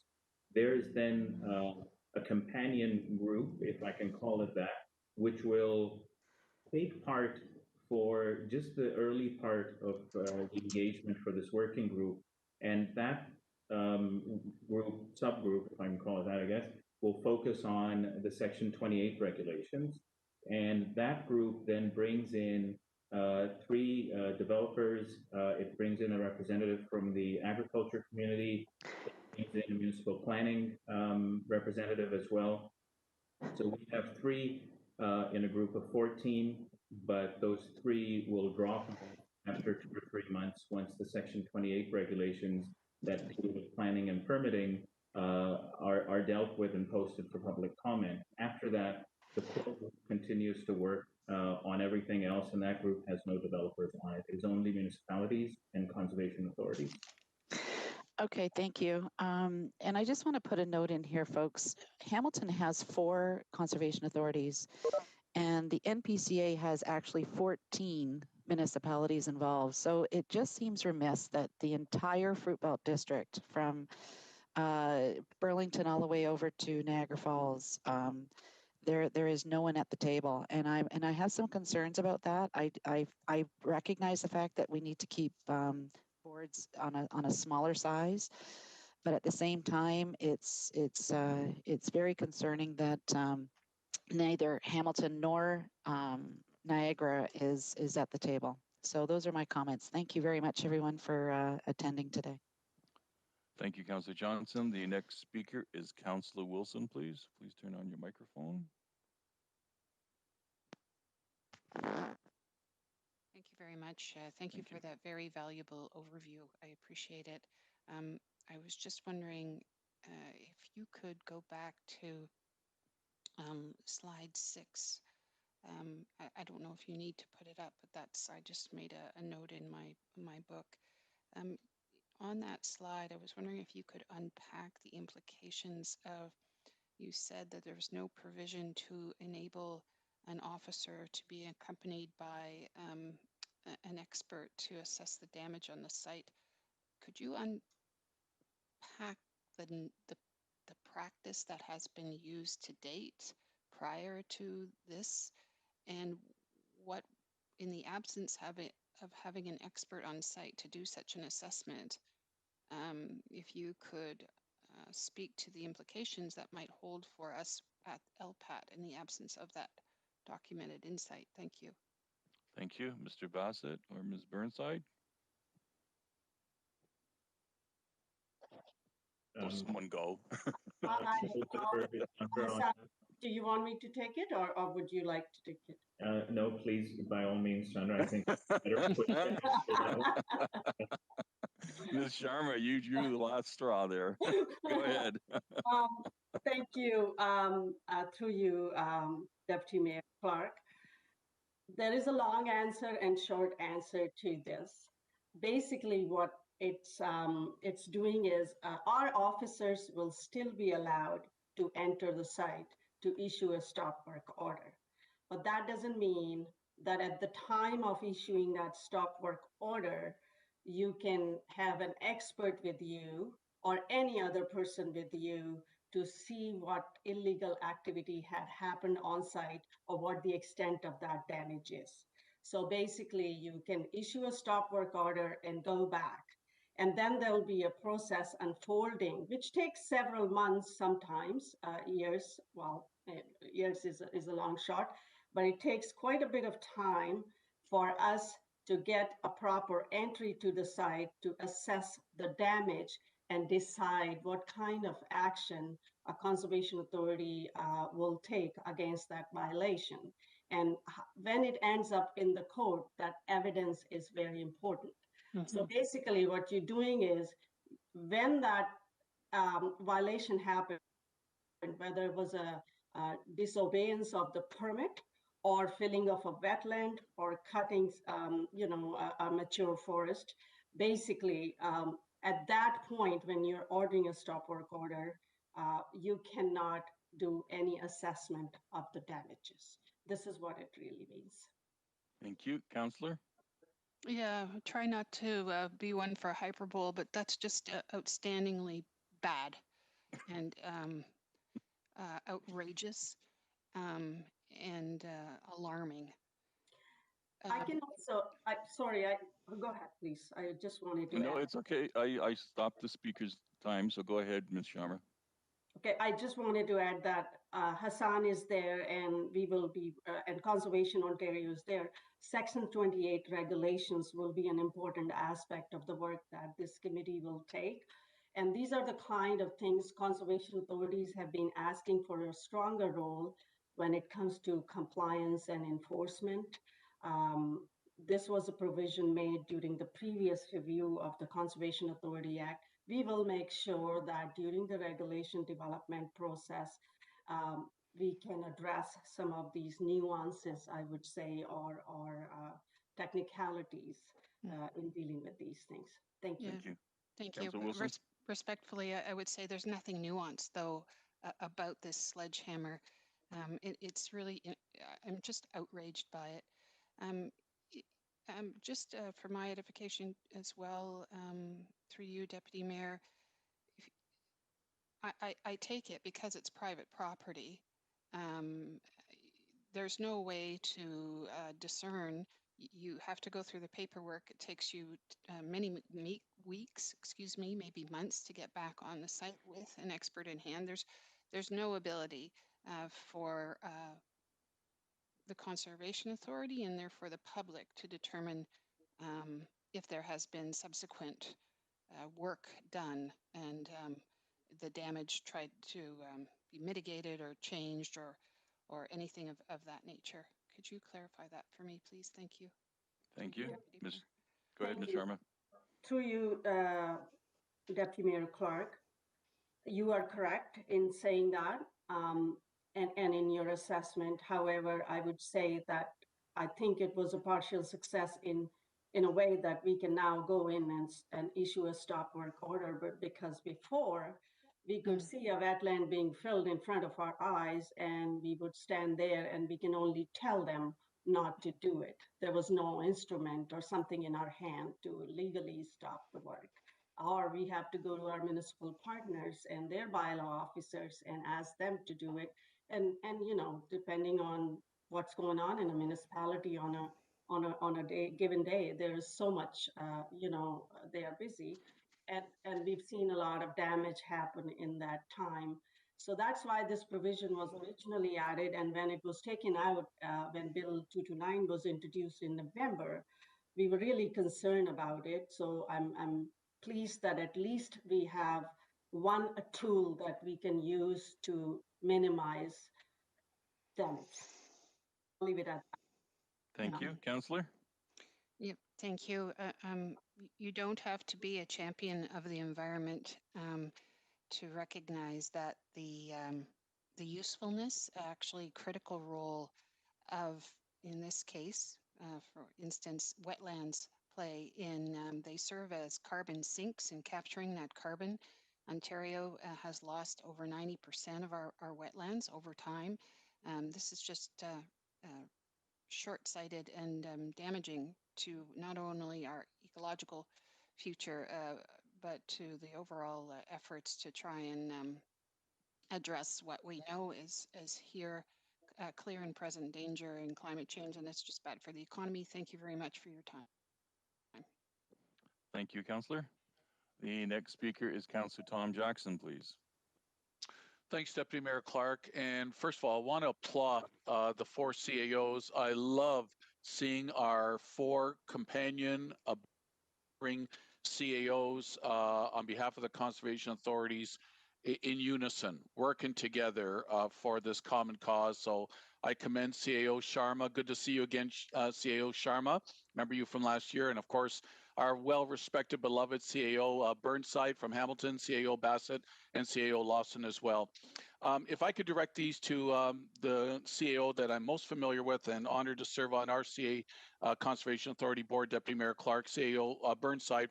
You've given us a lot of bureaucratic stuff from the province. If I could just drill it down to the everyday layman's language, Lisa. So the requirement of 70% members appointed from council, but there are exemptions. So with our current board, we have 5 members of council, 5 citizen appointees from Hamilton, 1 citizen appointee from Puss Lynch. In essence, Lisa, if we apply to the minister for an exemption, can the current status quo remain? Through you, Deputy Mayor Clark, please. Thank you. Ms. Burnside? Yes, through you, Deputy Mayor, that is correct. If we apply, the municipality applies for the exemption, then the city of Hamilton could retain its 5 citizen members. The township of Puss Lynch would also have to apply should they wish to appoint a citizen rather than a councillor member. So you are correct.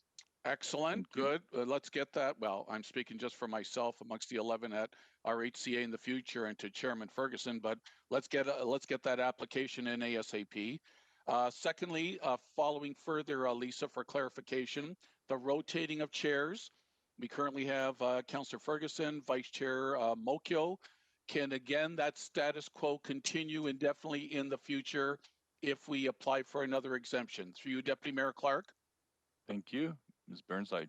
Yes, through you, Deputy Mayor, that is correct. This is all contingent on applying for those exceptions that have been provided for and we're waiting for the regulations. So currently, none of that has been, a time frame has been put in place for that. So everything remains as is at this point in time. So on the time frame, Lisa, now that it's royal assent, Bill 229, Is there an expiry date for the municipality to apply or the Conservation Authority to apply, Deputy Mayor Clark, please? Thank you. Ms. Burnside? Through you, Deputy Mayor, none of those timeframes or transitions have been determined yet.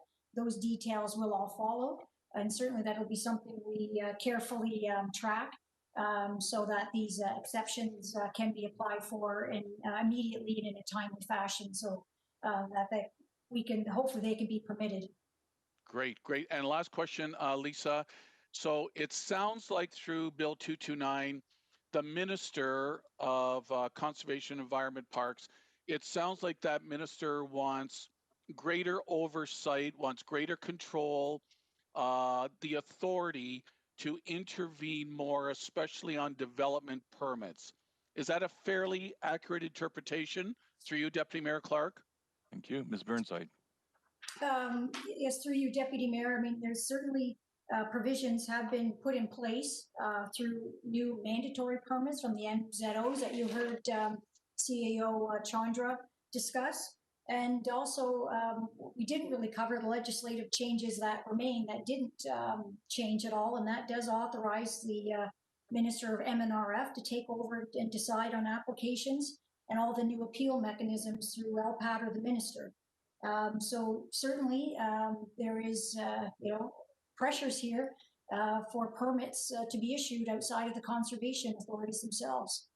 So thank you, CAO Burnside. Closing comment editorial, Deputy Mayor Clark. First of all, given the pandemic, I have no idea why the Ford government even wanted to weigh in to the Conservation Authority and the Conservation Authority Act by the Minister of Natural Resources. I have no idea. To me, not even a priority. Why they did it, they have to explain eventually to the public.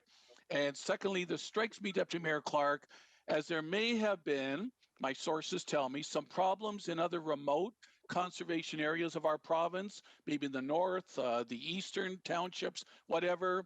And through their appeal, then suddenly the Ford government decided, hey, we're going to do a blanket wholesale change and take over a lot of more responsibilities and make all these unnecessary changes. Very unfortunate, but I hope that our board immediately jumps on the applications to maintain the status quo. In my opinion, that's been working exceedingly well. Thanks, Deputy Mayor Clark.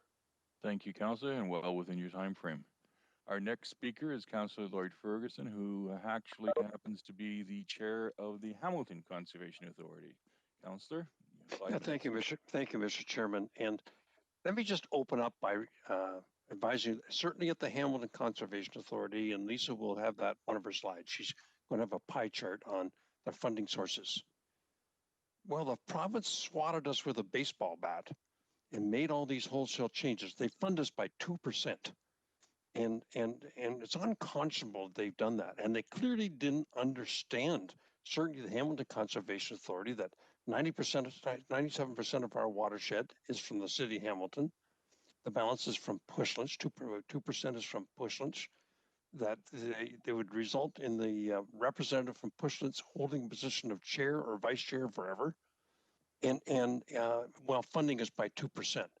And just like Councillor Johnson, I am so deeply disappointed that Lisa wasn't appointed to that oversight committee. We have a very large watershed. You know, we play a very important role. I mean, I'm going to remind you, about a year ago, August, the minister came out with a statement for us to get out of the recreation business. Didn't understand that's 40% of our revenue. Didn't understand that the public uses this as recreation purposes. Look at the uses that our trails are getting because of the pandemics. And that's just not Hamilton. That's all conservation authorities and the RBG that's seeing that spike. So if I have some anger in my voice, that is why. I'm also on the board of the Rural and Ontario Municipalities of Ontario. And for the first time, I'm going to have an opportunity to ask a question directly to the Minister of the Environment and Conservation and Parks, because he's going to be available to us as the board members to ask them questions. I'm going to get him to try to give us some clarity at that meeting on the timing of these wholesale changes, particularly around citizen appointees and around the rotation of the chair and the vice chair. I mean, we heard today that it'll probably take effect January the 1st next year, a year from now. We've heard from Conservation Ontario. They believe it won't take place effect until after the next election. So I hope to get a lot of clarity this weekend and on Monday and Tuesday when I have the minister in front of us so I can ask him that question. And the other question I have, why, you're doing this, but you're making us apply as a city to retain our five citizen appointees and making the Conservation Authority to apply that 2% participant in our watershed is going to have chair and vice chair for forever. So I'm going to try to get clarity from them on that and report it back to you, because the latest information we had until we heard Sam say today that none of these changes on chair and vice chair would take effect until after the next municipal election. So hopefully after I get back from that next week, I'll be able to answer that question for you, because I'll have that opportunity. But it just upsets me again that the province funds us by 2%, but they think they swing the big stick with us, and that's troubling. You can give us more funding if that's what you want to do. And with that, I'm going to wait until I see the presentations from all the conservation authorities, and I may have more comments or questions on this. But please pay attention to that slide that Lisa will be putting up in her presentation, the pie chart that shows the percentage of revenue sources from various locations, whether it be the foundation, the province, the City Hamilton, Push Lynch, and of course also what's self-generated, because our staff have done an amazing job of growing that self-generated revenue part after the province back in the 90s took away over half their funding to us, and it's gone down further since then. So I have no questions, just those comments, Mr. Chair, and we'll wait and see the individual presentations. Thank you, Councillor Ferguson. Well said. Any further speakers? Councillor Vanderbeek, if you could take the chair for a moment, please. Just turn your mic on there. Certainly, sir. Go ahead. Okay, I'm starting my clock here. So I don't know who to ask this question to. I'll start with Ms. Burnside or Ms. Sharma. The issue that Councillor Wilson raised, and it was in your presentation about a search warrant only being for an officer of the Conservation Authority, and you can't bring in an expert. So you can't bring a hydrogeologist in. In the past, was that something that we were doing? If you needed to go on a property to look at something and verify what's going on, were we sending an expert with an officer? I just don't know where this came from. Ms. Sharma? Thank you, Deputy Mayor Clark. Yes, in the past we were able to do that. It just depended on the timing. Once we had the court order, we could do our full assessment. We could bring staff to the site. Now, at the time, what is being avoided here is that at the time of issuing a stop work order, we shouldn't be on site with experts doing that right away. We will still have to get the process in place to access the site after that. The stop work order is to stop the illegal activity right away, and the assessment will be done through proper process after that. Councillor? Thank you, Madam Chair. And so to Ms. Sharma, when we were assessing stop work orders, or whether or not there was a need for some form of order, were we sending in an expert with an officer? Ms. Sharma? Yes, we depending on the situation initially, conservation authorities did not have the ability for stop work orders. So either our enforcement officer will be on site, or they'll be on site with expert if we have got a tip from the community there is some illegal activities happening.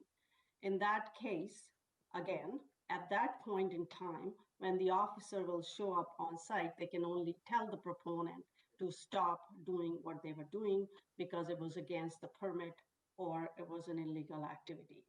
It will be up to the proponent at the time to stop it or not stop it. And our hands were tied.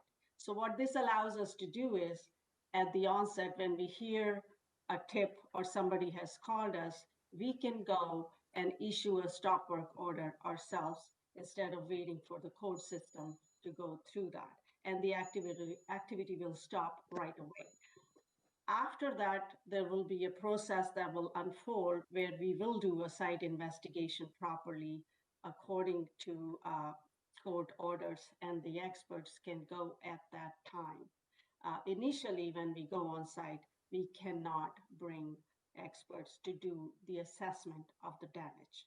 Is that clear? Counselor? I think so. So to be clear, when you're going through the court process, or when you're actually getting a search warrant, you can still go to the courts and say, I would like a search warrant to go in here. We issue the stop work order. Here's the situation, and we want to bring in this hydrogeologist or that geologist or any other geologist that we need. Is that correct? That's correct. Okay, I appreciate that clarification. And I really thank the councillors for speaking strongly about the conservation authorities. As you know, I'm a big fan of the conservation authorities. I think they do tremendous work. I think some of these changes are misguided, probably because of lobbying from some very influential developers in the GTA. That's my personal opinion. I'll take the chair back. Thank you, Councillor Vanderbeek, for your assistance. Seeing no further speakers, I want to thank all of the CAOs, CEOs, CFOs, and any other O's that are there for making the great presentation today and explaining it to us, because it is confusing. So thank you for that. And I need a mover and a seconder to receive the presentation, moved by Councillor Jackson and seconded by Councillor Johnson. And it's an electronic vote. And the vote is up, councillors.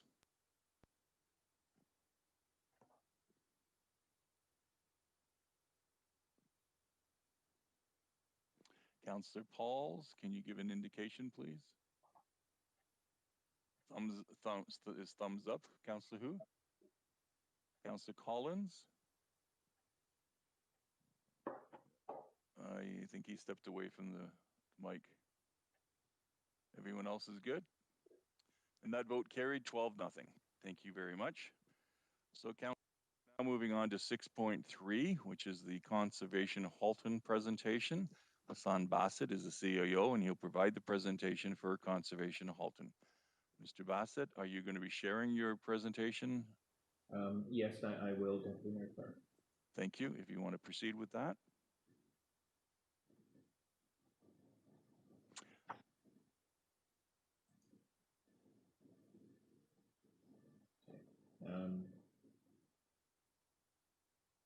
Chair Clark, can you let me know if you can see my presentation? I see everything. I think you have to go to slideshow to make it one big picture. Oh, now no notes. We got notes on there too now. Oh, so you're seeing this screen. I'll ask the clerks to assist you because I'm lost at this point. Got a multi-screen thing going on, which is probably the reason for this. Yeah, that's just showing the next slide, so I think we're okay. Let's just proceed instead of delaying. Thank you. Thank you, and officially, again, thank you for having me here today. We really appreciate the time that the Hamilton Council provides us every year. I will start off by actually proceed to the next slide. We look at what our external drivers are every year for budget pressures, for operational priorities, and you know, they, for the most part, they've been the same this year, with the exception of the COVID-19 pandemic. As you can see, that's added complexity to what it is that we need to focus on this year. So those are some of our drivers: growing population, changing technology, climate change, the inflation rate, and of course, aging infrastructure. If I can put the disruption caused by COVID-19 into two broad buckets, it's been disruptive to every aspect of our business, as it has been to everybody's business and lives. But primarily, the two main arms of the Conservation Authority that were impacted are the parks and the planning side, in terms of the most visible service that we provide. So for parks, you know, we're trying to recover from temporary park closures. We were also looking at just a general slowdown, cost of implementation of our new reservation system, revenue losses, which were very significant. if you can all recall, most of the shutdowns started to occur towards the end of March last year, which meant that we had to basically shut down our ski hill, issue refunds for all of the lessons programs, which are very popular during March break, cancellation of spring programming. So within a few weeks of the shutdowns in March, Conservation Halton was looking at close to a $2 million deficit for 2020. And so, we had to pivot and try and address that. On the planning side, again, you can see some of the disruptions caused there. I will, for 2021, these are our priorities. The one that obviously stands out is business continuity, and we're having to pivot as is everybody. When you look at our 2021 request, I'll get right into the numbers. Our funding increase overall is 3%, slightly lower for Hamilton, which I'll show you in a moment.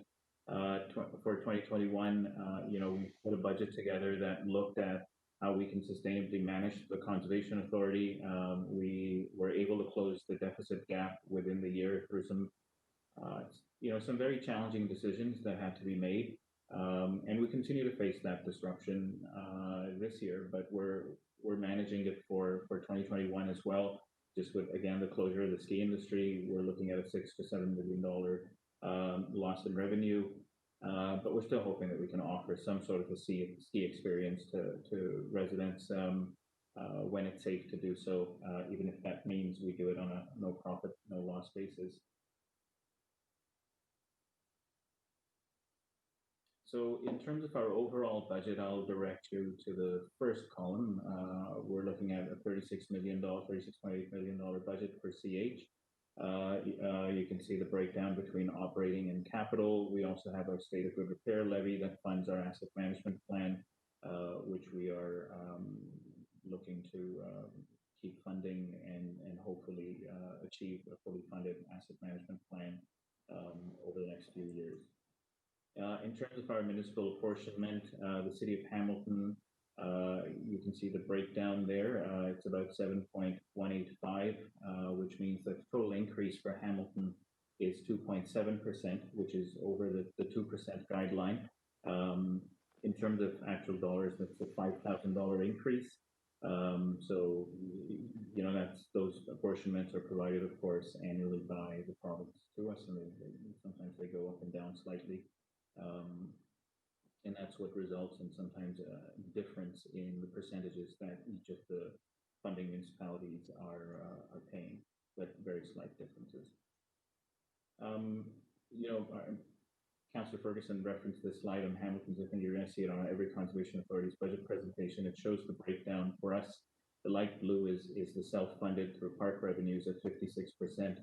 We've been working very hard to shrink the green as much as we can, and we're down to 28% of our total funding coming from our municipal sources. Again, vital funding for the programs that we offer, but like many CAs, we're working very hard. We, of course, have, like others, had a divide in that we've never used municipal tax revenues to fund any of our parks, and they're self-sustaining. We've also moved to 100% cost recovery on some of our planning and permitting fees. And we'll continue to go down that path. The provincial funding for us is actually quite small. And Mr. Bassett, if you could just pause right there. I need a motion to extend the time, moved by Councillor Vanderbeek and seconded by Councillor Johnson. That is an electronic vote. Thank you for your patience, sir, while we go through this formality. The vote is up, councillors. Now, I'm scrolling this time, councillors, so if you can't vote, please give me the high sign. Councillor Pauls is a thumbs up. Councillor Marula, are you there, sir? No, he stepped away. Councillor Farr, did you get your vote in okay? He's good. And Councillor Pauls was thumbs up. Collins, he stepped away. Thank you. The vote's complete and it carried 11-0. Please, Mr. Bassett, my apologies for the delay. Thank you, and I appreciate the flexibility for more time. I don't need much longer. I'd like to, every year that I come here, I like to present why there's an increase, what's it's been driven by, and I know it can get confusing, and looking at charts and numbers isn't the most uplifting thing, but I feel they're important. So for 2020, our municipal funding was 10 million. For 10.1 million. For 2021, it's 10.4 million. That's the 3%. The increase on the over 36 million budget is 300,000. It's been driven by compensation, inflationary increases, adjusting our salary grid to reflect 96% of the band. It's been this 171 is actually a reduction in permit revenues that we made this year to reflect more historical revenues. So and then some reductions in capital and debt financing charges, which allowed us to offset some of the increases, and that's how we've resulted in a $300,000 increase. Also want to draw your attention to our capital budget. If you can look at the second last row, those are the totals. So total capital projects for 2021 are estimated at just close to 5 million, as they were in 2020. The total municipal funding that goes towards these capital projects is 257,000, and then Hamilton's portion would be about 7% of that 257,000. And the reason I wanted to point this out is, one, so you can actually see the works that are being undertaken, but also how conservation authorities are very good at leveraging, the support we get from our municipalities and bringing in funding from other sources. So this slide underscores not just the work that we do that protects communities, but also how we work with our municipal partners to leverage other dollars to come in to assist us in carrying out those projects. That's it for the numbers, and very quickly I'll go through what we were able to achieve in 2020. Thanks in large part to the support of Hamilton Council last year. So what did we do? Well, we weren't able to replicate a lot of these images quite the same way last year, obviously owing to the pandemic, but we did have some successes. In March, we closed our parks. We weren't happy about that. Nobody was, least of all our residents. That caused a lot of internal turmoil for us. Conservation authorities are the bodies that are always telling people to get out in nature, and just when people needed it the most, we put up 8-foot steel fences and barricades and started issuing tickets, and it was actually a pretty terrible time for us in those early days. But we were able to pivot. We actually developed our own software in-house in partnership with a couple of Canadian startups, and we're able to implement that. It's going really well for us. We track all sorts of visitor metrics and data, time of day. We're using the data to optimize our operations in terms of how many staff, depending on where guests are expected. We can dial up and dial down the capacity that's available every single day. So to give you an example, when we went to the emergency measures a few weeks ago, out of an abundance of caution, we reduced the number of slots that were available at our parks. So it's a very dynamic system. You can see there just the number of visitors we had from May to October. I can actually tell you that over the last 18 days, or the first 18 days in January, we've had 52,000 visitors to our parks. So we continue to provide that service, and we're going to continue to work with our local health partners to do that. I'd also like to highlight some of the investments we've made in Hamilton last year. You'll see from that blue box, we've invested close to $1 million in restoration projects within the city of Hamilton. Joe Sam Park Initiative is a very important one for us. These are city-owned lands that we're working in. Limestone Creek Restoration Initiative, the Grindstone Creek Sedimentation Control Project, and you'll see the images along the bottom are from those three projects that we undertake. And again, I think this is one of the areas where CAs offer just so much more than just simply issuing permits or operating parks. We undertake these types of activities. We bring in money, we invest in public infrastructure that's there and will be there for decades to provide services to the residents. And very proud of the work we actually do in Hamilton for our Grindstone Creek watershed. The same story continues here with our with other ecological restoration programs. So again, the Flamborough Centre Park wetland project, we created a 5,000 square meter wetland there, and we have plans to create another 5,000 square meter wetland in that park, again, within the municipality, and then some other projects as well, including using an innovative method to remove giant hogweed from some of the 16 Mile Creek Valley lands. In terms of our public safety, it's been our #1 priority. We continue to work there. This year, we've added some additional gauges within the city of Hamilton as well, and we continue to move and bring in a lot of technology on how we manage our flood forecasting and operations function. Lastly, planning. It's a service that we provide. I view everybody that requires that service as a customer. And we focus a lot on their experience, not just how we turn around the number of permits. 2020 was challenging, but despite that challenge, these are the numbers for the first 3 quarters of 2020. We were able to achieve and exceed our targets in terms of our permits issued. So 99% of the reviews were complete. 96% of minor permits were approved within 30 days. Our target was to try and hit 95%. 100% of major permits were approved within 90 days. 100% of the technical reviews for regional infrastructure were done within 6 weeks. And then on the planning side, not as good as we'd like to be, but the planning process involves a lot of agencies, and when there was disruption in March, it disrupted everybody, the cities, the municipalities, the region, the conservation authorities. I do know that we've gotten that over 70% by the end of the year, so we'll continue to work on that. But the idea here is to demonstrate that conservation authorities do focus on customer service, do focus on reporting our metrics, and we're very concerned about how we're doing there.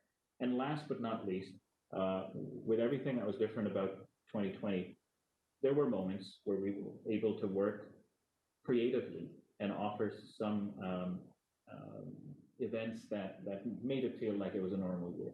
And one of those was our fundraising event at Mountford. Mountford is in Hamilton, and we created this event in partnership with Hamilton Public Health. Just outstanding support from Hamilton Public Health in allowing us and working with us to undertake this event. They were on site to provide advice. They were, of course, there to help us create this event and review lots of plans. We were able to bring people out over the span of the day to raise funds to send kids to education programs, and just outstanding support from the community. Over the course of that one day, we raised $250,000, which will continue to help kids from all across our watershed access our education program. So I wanted to end on that. And with that, I thank you again for your time. I will stop sharing my screen, and I apologize for the presentation layout. Thank you, Mr. Bassett. For the councillors' benefit, there are in attendance Marnie Piggott, who's the Director of Finance, and Lawrence Wagner, who's the Senior Director of Corporate Services, and they're available to answer any questions. Are there any speakers, Madam Clerk? Seeing none, Councillor Vanderbeek, can you take the chair? I just have 2 real quick questions. Yes, sir. Go ahead. Thank you very much.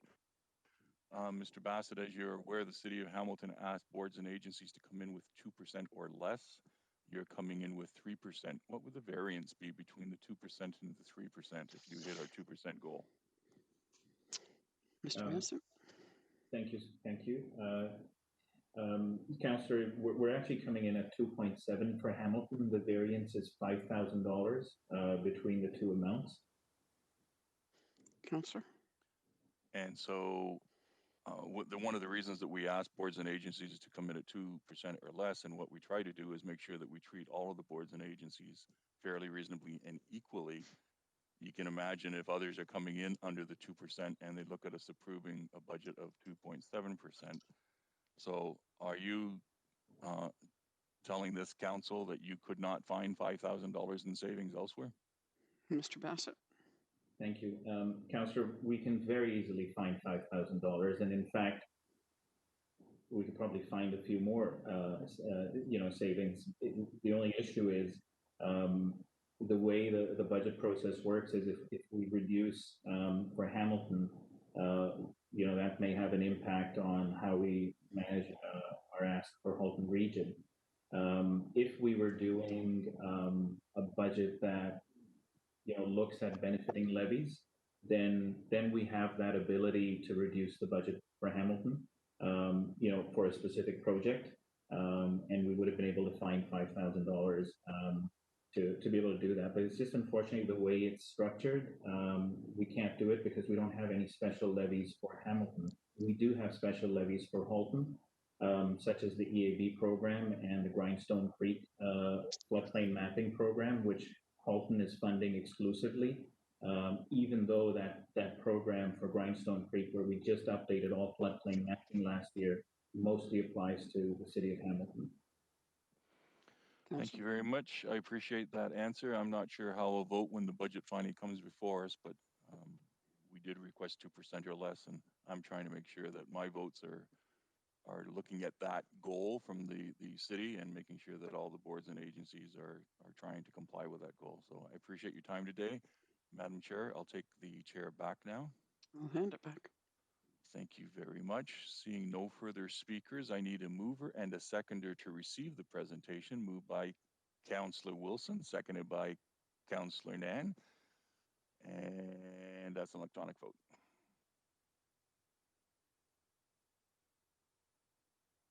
And Councillor, if the vote's not coming up, can you let me know? Should be on your screen now. Thumbs up for Councillor Pauls. Councillor Pearson and Councillor Vanderbeek, did it come up on your screens?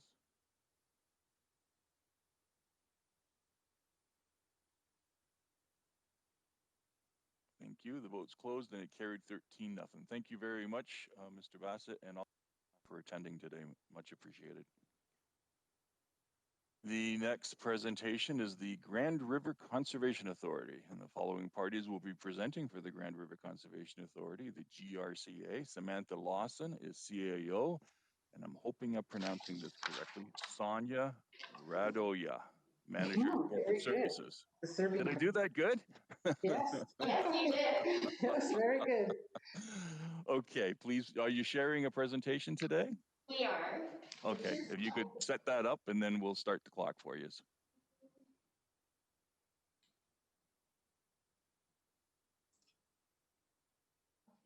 that working? Go back and put on the slide presentation. I know, but I need to. Application. Sorry, there you go. No problem. Perfect. There you go. So. And if you can make that a slide view, it would make it larger for us. Excellent. Okay, you're all set to go?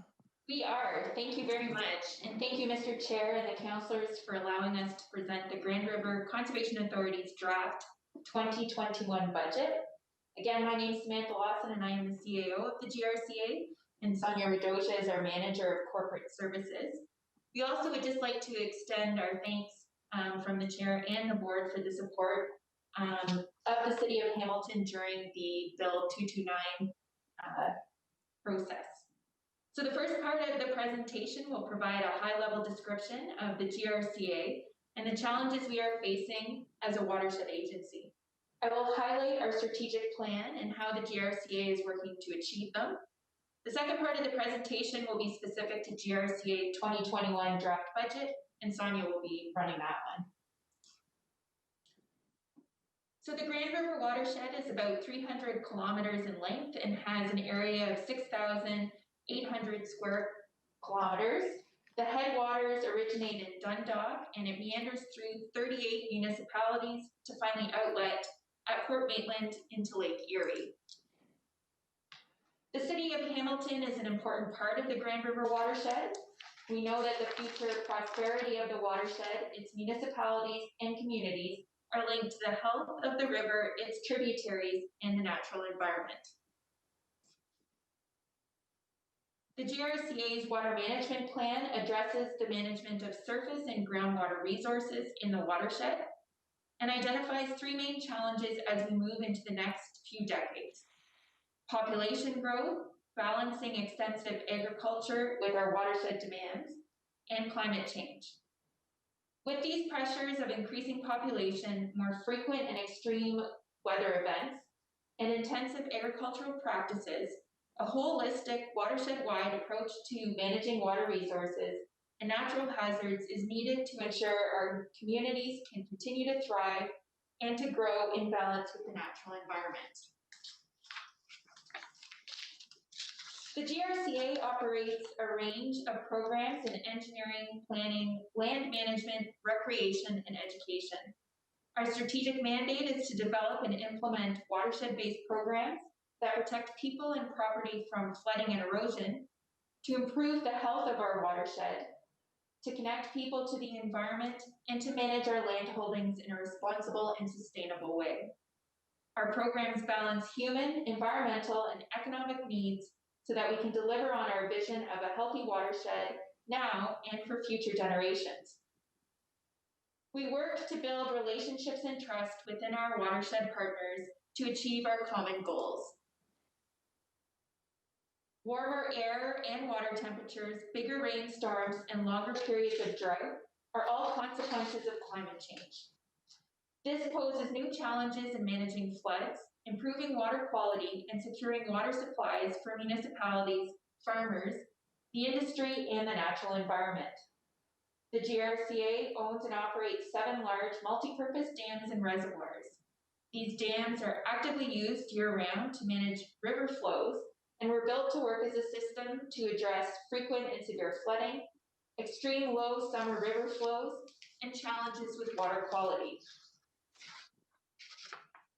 Through a memorandum of understanding with the city, the GRCA provides technical advice on Planning Act applications and other planning documents.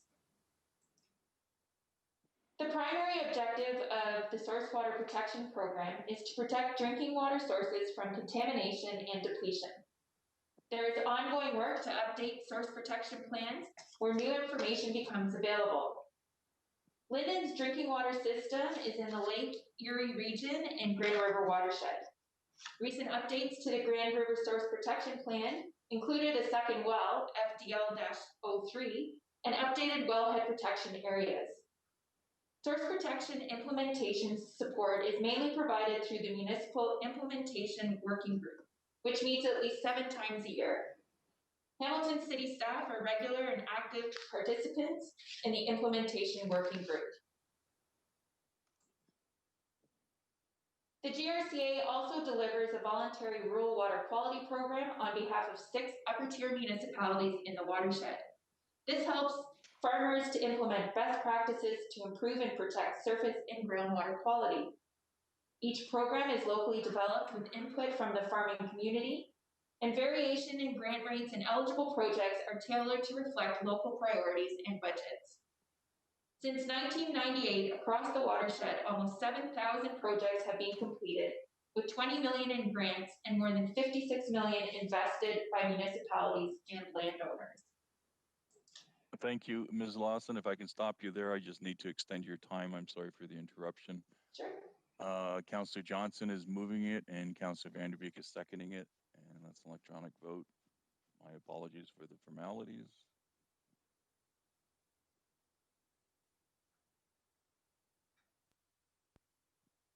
Votes up, councillors. And I'm trying to scroll the screen. Councillor Pauls is not there. Councillor Pearson, did you get yours to? No, thumbs up? Thumbs up, thank you. The vote's closed. 4-12, nothing. Back to side anytime. Okay, please proceed. Thank you. The investment supports the rural economy and source water protection, builds green infrastructure and climate change resiliency on the landscape, and helps to improve the quality of the Grand River through varied projects such as the decommissioning. Sorry about that. Go ahead. Okay. Such as the decommissioning of old wells to help protect groundwater sources.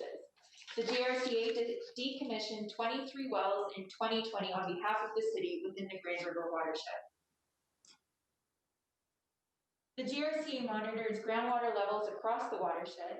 Of the 57 wells monitored by the GRCA, 4 of these are within the city of Hamilton. The wells are equipped with instruments to measure hourly groundwater levels and temperatures and are sampled annually for chemistry analysis. The data from these wells has become a long-term data set from which we can study the impacts of drought years, and eventually climate change on our local groundwater levels.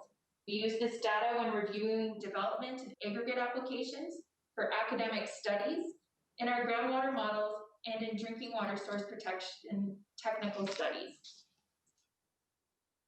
We know that spending time in nature has a positive effect on people's physical and mental health. At the GRCA, we connect people with the natural environment by providing environmental education programs and access to outdoor spaces. A vital part of the watershed's recreational infrastructure, our conservation areas host over 1 million visitors a year and are an important part of the local economy through paying property taxes, hiring local staff, and supporting the vibrant tourism industry in our communities. With increased populations, the demand for access to GRCA lands has increased. Natural areas, especially near urban centers, are experiencing a significant increase in public access. We are developing management plans for these areas to identify both environmentally significant areas and areas where public access is suitable. We also enter into agreements with our municipal partners to help facilitate recreational opportunities. For the next part of the presentation, I'm just going to pass it over to Sonia. Thank you, Mr. Chair. I'm just going to present some of the numbers as relates to our budget. GRCA's draft budget at present indicates general levy increase overall of 2.5%, and the Hamilton's is going up 3.3%, and I'll speak to that at the end again. So the two main budget challenges we are started with when we began our exercise is how are we going to deal with the fact that the regulations are not out yet and the distinction between mandatory and non-mandatory programs has not been made. So what do we do with that incomplete information? And secondly, really, how are we going to continue to manage with COVID? In terms of the first problem, and was stated in the presentation from 229, that right now it looks like these regulations will not impact 2021. So we could assume that they were not in place for 2021 in the budget and continue on with sort of our standard programming plans. In terms of managing COVID, we also had sort of two main areas where this really hit us significantly. That was our conservation areas and our nature center program, our outdoor education areas, and just to a smaller but still significant impact was our whole tree planting program. And it continued, and I thought it was a bit more certain, but in the last few weeks, I'm not sure about it for 2021. We'll still be tweaking the budget. Of course, we have some incremental COVID costs, and based on last year, it was over a couple $100,000 and a lot related to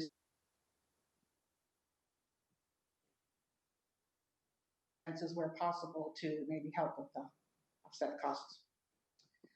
The budget is considered in three components. Our operating budget is over 83% of an overall budget that's sitting just at 30.6 million right now, and certainly will change by the final draft based on capital projects that are carried over or added and special projects that are added.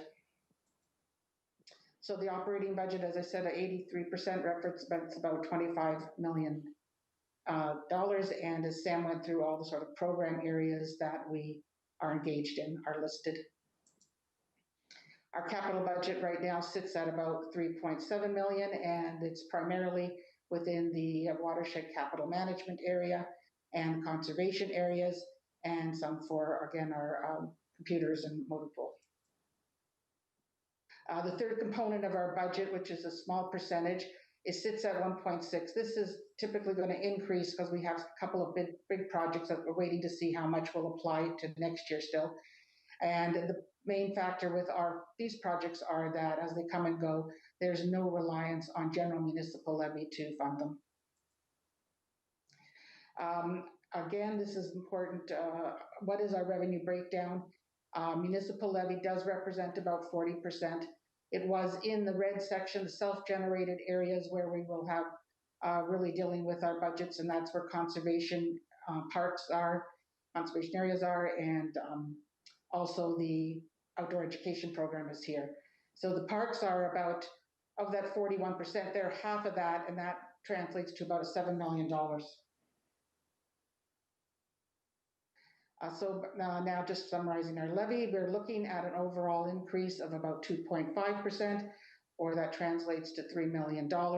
And we're only seeing increases with operating levy. We've left our capital constant. And again, special projects do not require general municipal levy. And here is how this directly flows through to Hamilton as a 3.3% increase, which is $50,000 year over year. As you have indicated, there was a mandate of 2%. We're coming in at 2.5, again, based on pro-ration. And if I were to give the same comparator that Hassan did, it's about probably 15,000 if Hamilton wanted to see their particular percentage be stated there as 2.5% and not 3.3. And again, just the way the budget works with apportionment, it does not lend itself to doing that sort of easily. And finally, we always give some perspective on our levy in terms of given a watershed of about 1 million people, it works out to 11.09 cost per citizen. Thank you, Mr. Chair. That ends the formal part. Thank you. Mike's on. Thank you very much. Are there any questions, comments from the councillors? Seeing none, I need a mover and a seconder to receive the presentation. Okay, I'll pick. Moved by Councillor Pearson and seconded by Councillor Collins. And it's electronic vote.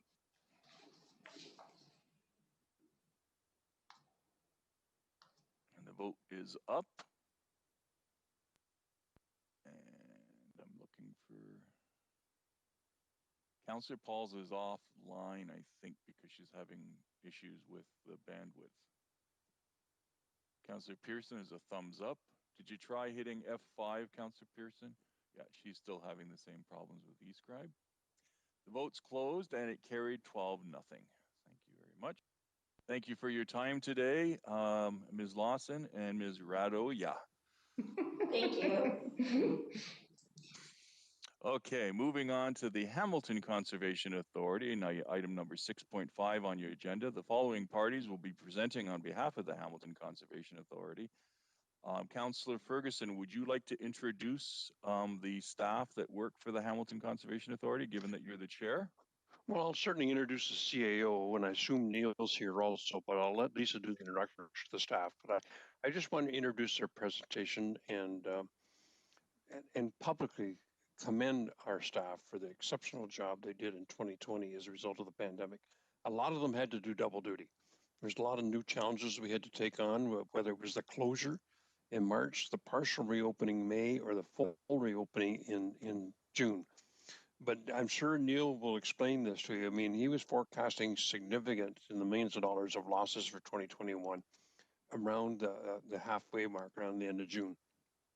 But the response from the public has been amazing. And I'm sure that Lisa will lay those numbers all out to you. The net result is we're going to have actually a surplus. We'll hear about it when Neil closes the year off, but we're forecasting now another surplus for 21, despite the pandemic and the shutdown for the first really 5.5 months of the year.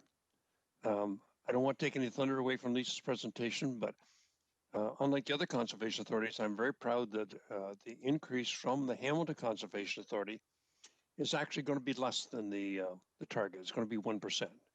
Now, 1% of that, 1% of our savings is the retirement of the Valhouse greenhouse purchase, because the last payment we made, but the board and the staff could have reappointed that 1% back into other projects with the Conservation Authority.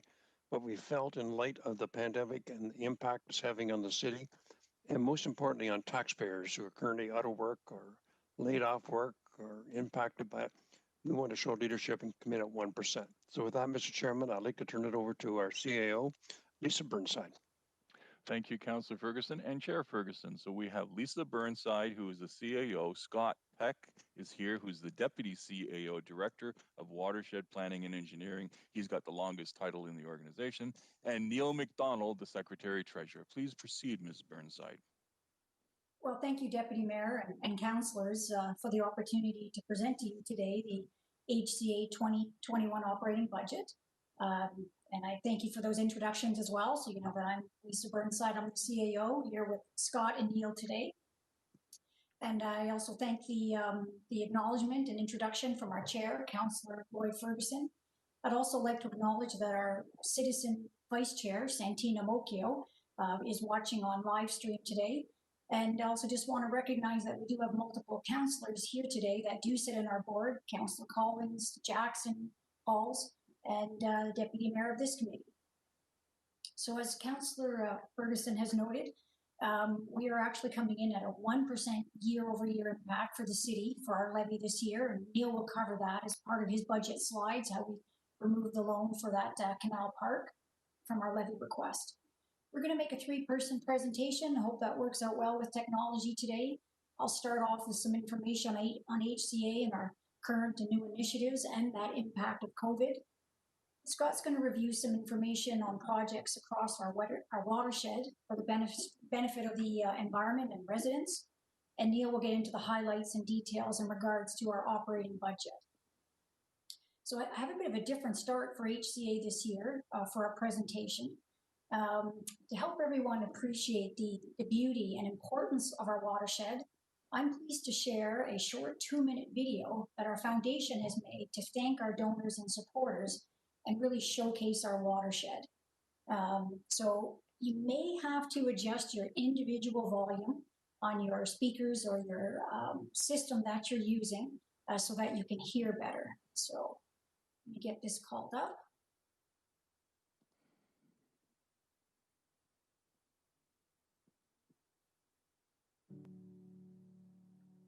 I needed you.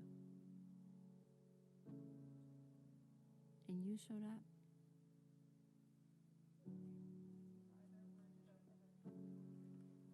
At a time when help is needed everywhere, you gave.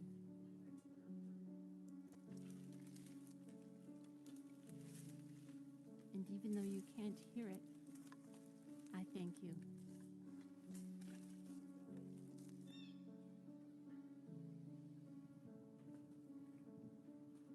Thank you for protecting, restoring, and improving environmentally sensitive land.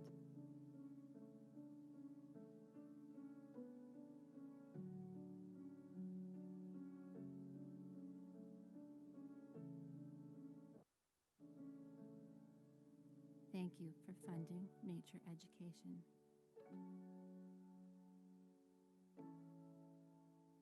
Thank you for supporting cultural heritage. There are so many reasons to thank you. And the Hamilton Conservation Foundation won't stop putting your donations to work. From one end of my watershed to the other,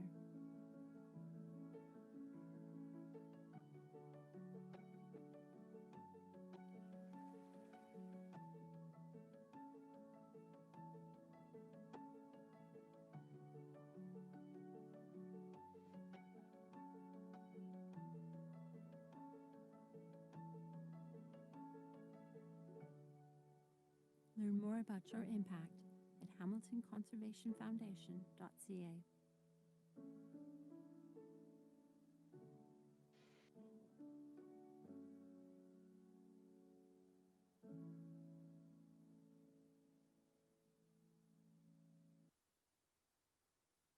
Ms. Burnside, please proceed. Thank you for permitting me to share that, and I'll now call up our presentation.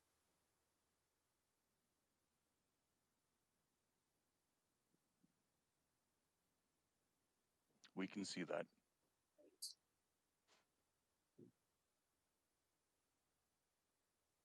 always like to begin our presentation just showing you a map of the 36 conservation authorities across Ontario.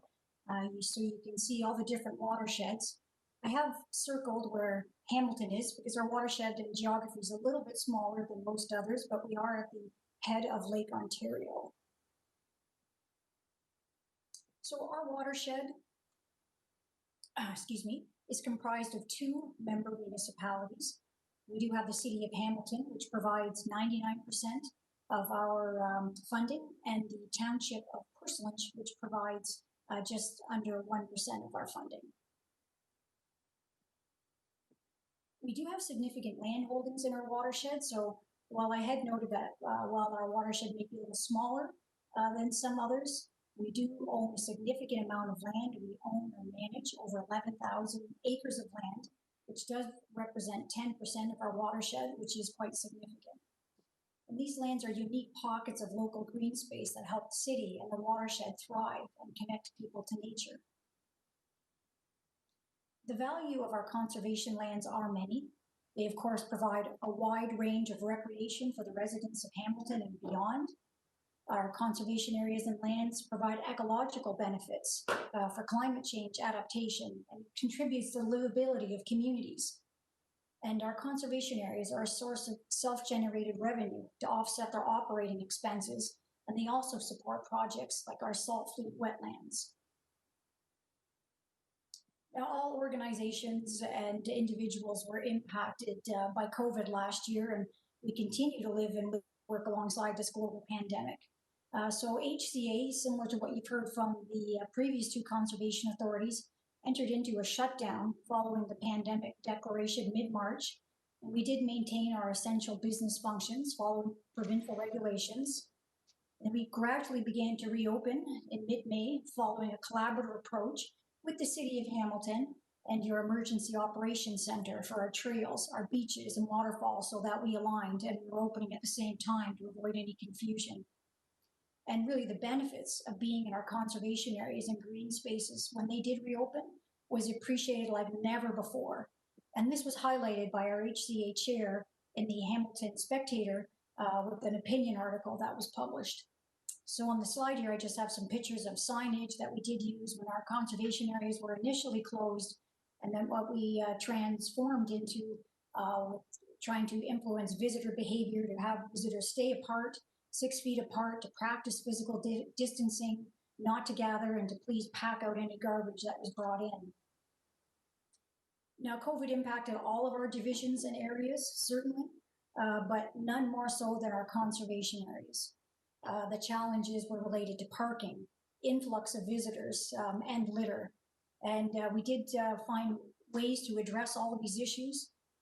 We had to develop safety protocols and PPE for staff safety so that they could undertake their duties. You can see our lifeguards there with their masks on at Lakeland. We had to develop social media messaging and on-site signage to address visitor behaviors and also some shutdowns that we did experience. And finally, we also did bring in security to assist with parking enclosures. For the first time in our history, we had about a dozen midday closures that happened on some very popular sunny weekends, particularly at our conservation areas with beaches. And overall, what I can Ms. Burnside, if I can just get you to pause for a moment, we're going to have to extend your time. Moved by Councillor Ferguson, seconded by Councillor Vanderbeek. It's electronic vote, councillors, and it should be up momentarily. The vote is up.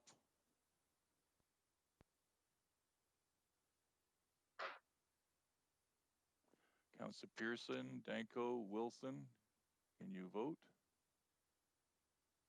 Councillor Pearson is thumbs up. Councillor Pauls is thumbs up. I don't see him. Thank you. We're good. Vote's closed. And the vote carried 12-0. Please proceed, Ms. Burnside. Thank you, Deputy Mayor. Our annual vehicle pass sales, I can share, experienced an incredible growth due to COVID and our visitors coming to enjoy our green spaces. We experienced a near 50% increase by the end of 2020 in our pass sales. going from essentially just over 6,000 annual vehicle pass sales in 2019 to nearly reaching 9,000 by the end of 2020. Our Spencer Gorge was one of our last areas to reopen. All of the other waterfalls reopened in July following consultation and collaboration with the city, but Spencer Gorge did need additional time to reopen. And for this area, we did something unique. We did put in place a pilot reservation system as a result of COVID to address the visitor management and safety. This is an incredibly popular area, as I know you're aware of. We speak of it every year, and it easily can become overcrowded even on regular popular weekends. And now we had to overlay COVID and physical distancing.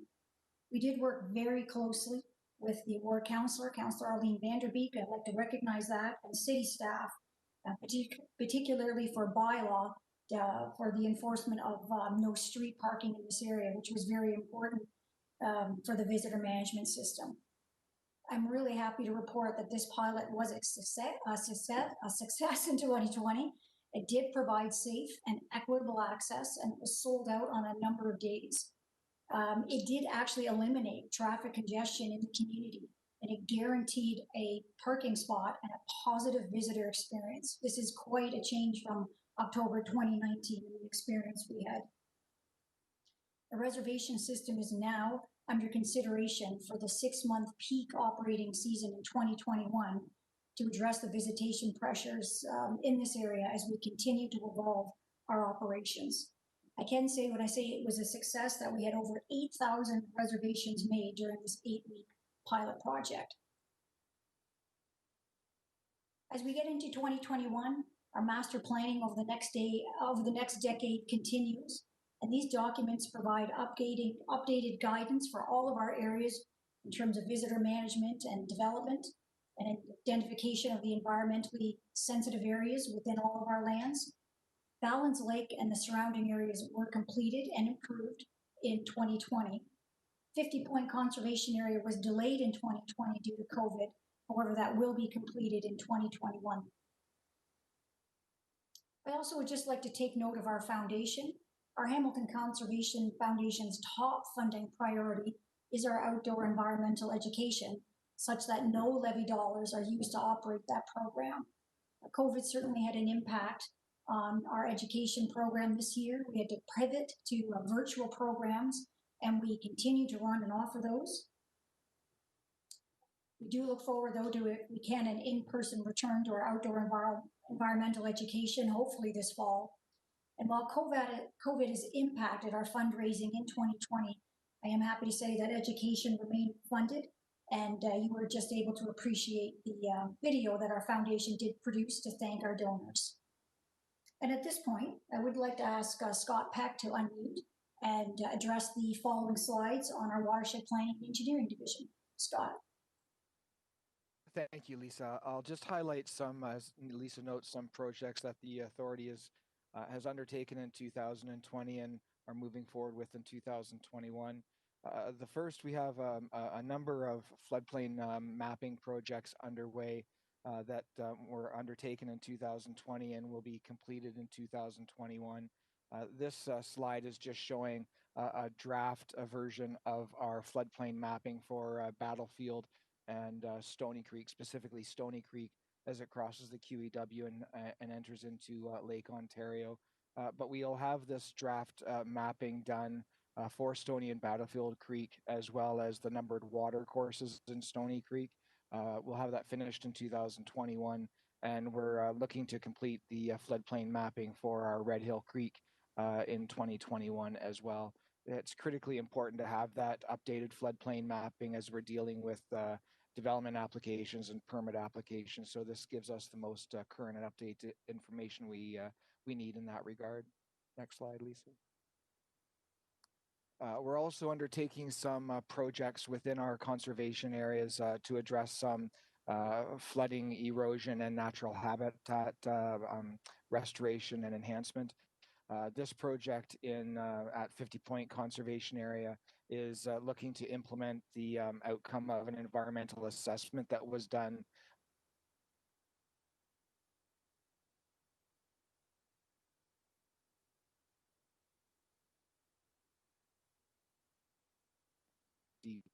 point pond. Sorry, Mr. Peck. What you're seeing on the left side is... Mr. Peck, we lost you there for about 30 seconds. If you shut off your you are, and if you shut off your video feed, hopefully we can hear the rest of the presentation. Go ahead, sir. Yeah.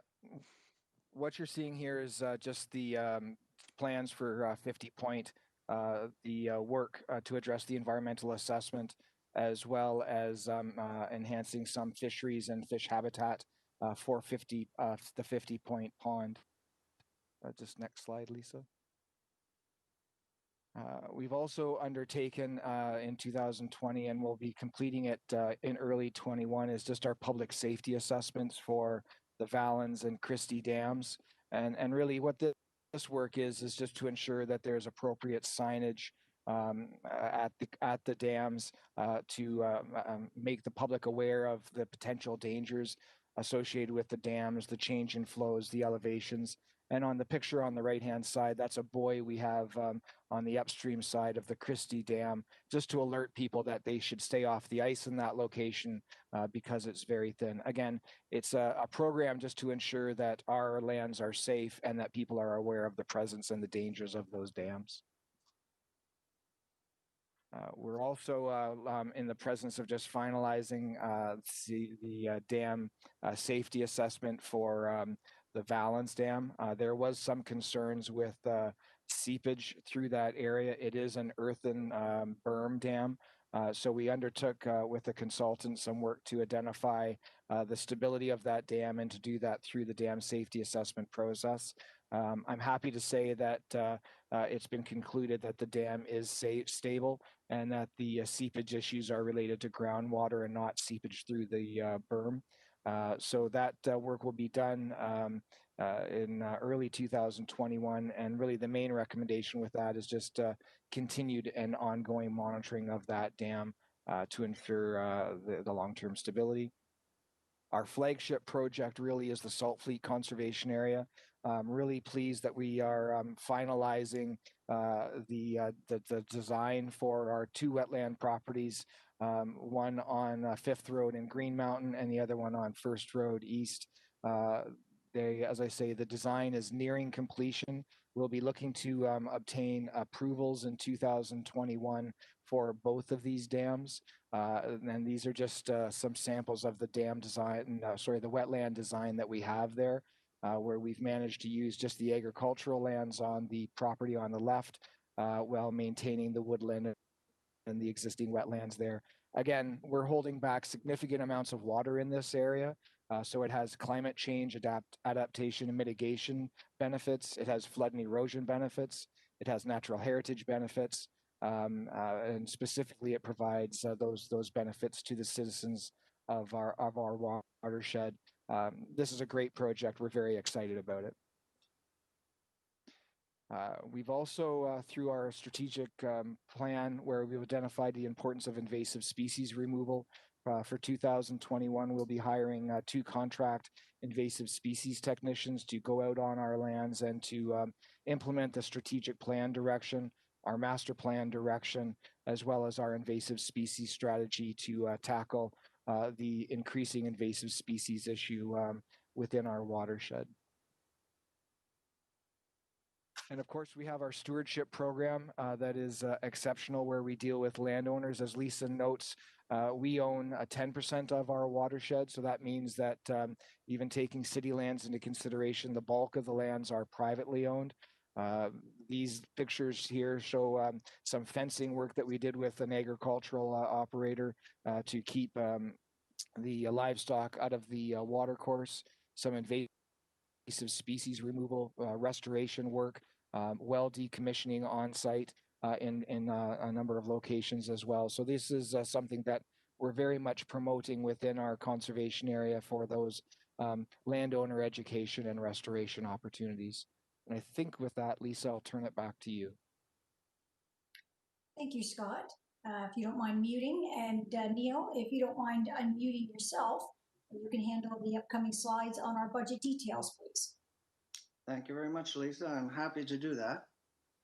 And maybe I'll start off and just make a comment about 2020, as our chair Ferguson mentioned, originally we were prepared for what could have been a major setback as far as our activity. So I had put together a worst case scenario that was if we were to only get 2 months of subsidy from the federal government, and if we were only going to be able to open in July, and then when we opened in July, we only received 50% of our revenue compared to the previous year.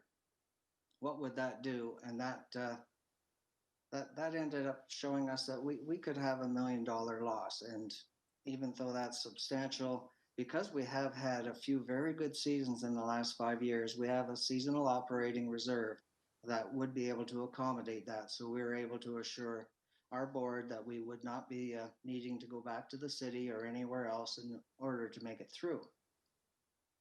As it happened, we were able to receive 3 months of subsidy instead of 2. We were able to return in June instead of in July. And when we did open up our doors, because we were one of the few places to go, we were overwhelmed with the response. As Lisa has already mentioned, our past sales have never been higher. We actually had to close our beach areas during that heat wave at the first part of July, which we'd never had to do before. And our camping between June 15th and September 15th was up by 44%. And this is compared to a year where we had already sold out every weekend in 2019. So it was all the Monday through Thursday traffic where I guess people were working from home, and home was defined as their trailer in the Valens campgrounds. So with all that put together, 2020 is going to be a very stable year for us financially. And we're probably one of the few areas that can do that. And we certainly feel sorry for the hospitality business, which gets slammed, but we did all right. Now going into 2021, with this information available to us that people do still like to come out, as we have in the past few years, we put together the parameters for how we're going to set up the budget. And that is, first off, we respect the request from the city, and we will not ask for an increase greater than what has been established this year, 2%. Secondly, we will operate on a cash neutral or a positive basis. So once we know what our revenues are, we will work within that envelope and not go elsewhere. Third one is that we have a strategic plan, a 5-year strategic plan, and we want to have our activities supporting that strategic plan. And this is actually 2021 is the middle year of that 5-year plan. So we have to make sure that we're getting things done. The fourth one is always to execute the requirements of the Conservation Authorities Act. And has been mentioned several times earlier today, that's probably the gray area this time, because we're still looking for some direction on areas by the ministry. So on the levy increase, as also has been mentioned a couple times, to steal my thunder, as usually happens when you come last, we did take 2%, but last year you provided us with $44,000 as money for us to repay you for the money you advanced so that we could buy the Veldhouse property, which is now Canal Park. Given that March of last year we made our last payment, we thought it appropriate to remove that from the levy and then apply the 2% on that new balance. Consequently, we only went up from $4,561,600 up to $4,592,000, which is really just, oh, I'm sorry, I picked the wrong numbers, but the bottom line is we went up 1% instead of 2%, because essentially 1% of our levy is around $46,000, and the Veldhouse loan was $44,000. So we were able to use the 2% number, but adjusted it appropriately for the fact that we had repaid the loan.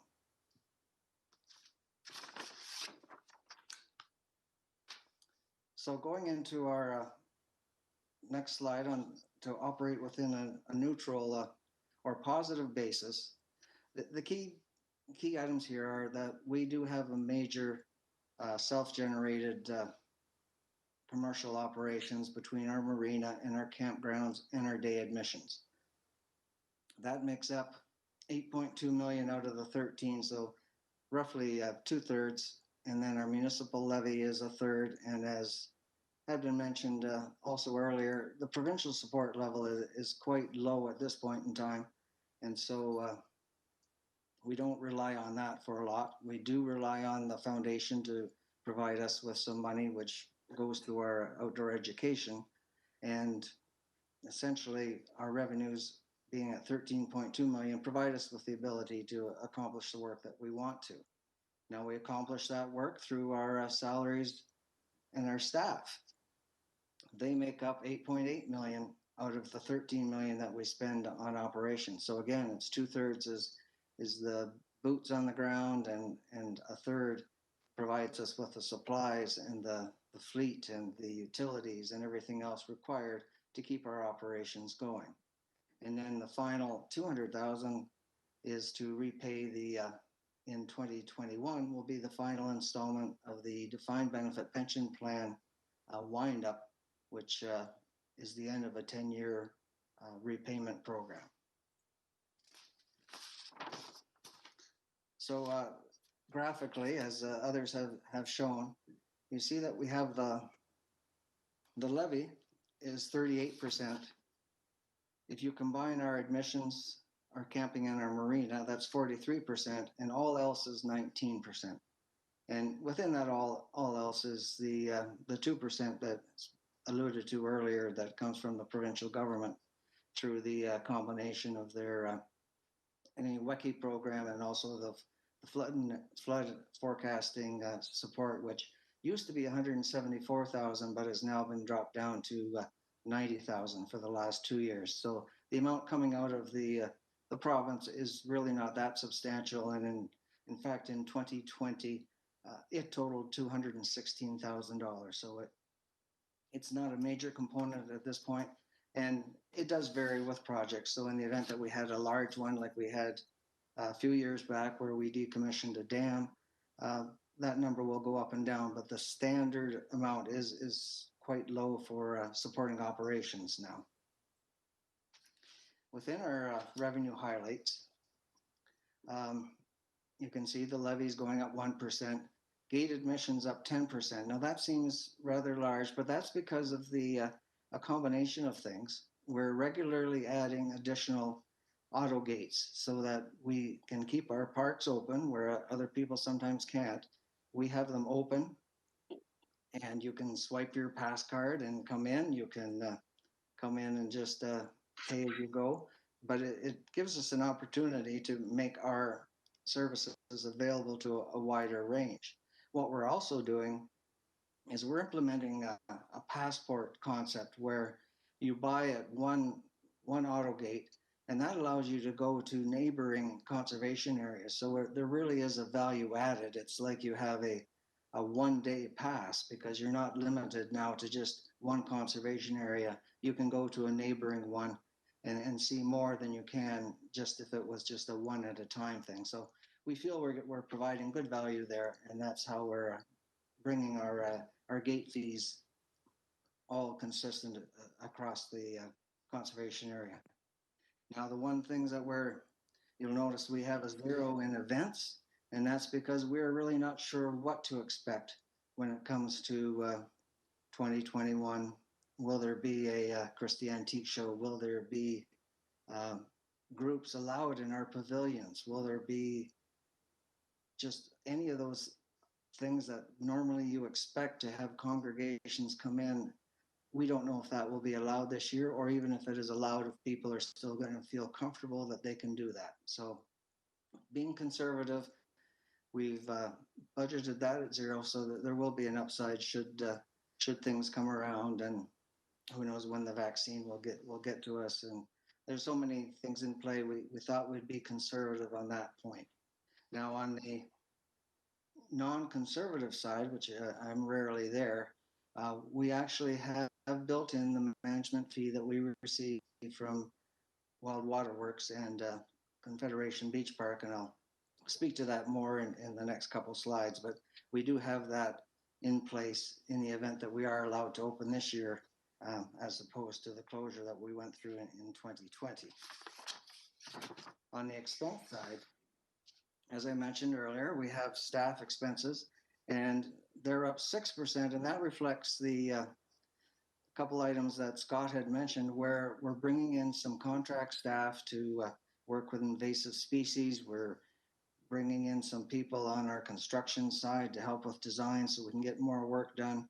And basically, I think we have always staffed, and we have a very lean complement that is able to operate everything that we currently have on our plate. But when we try to advance projects, we try to make changes, we find that we're really stressed, and we need that support from 1 or 2 year contract staff that give us those extra hands, extra, boots on the ground to actually advance and be able to accomplish some of these items that are in our strategic plan, which, as I mentioned, we're now halfway through. And so it's important for us to be able to check some of these boxes that we have actually made some progress on the strategic plan.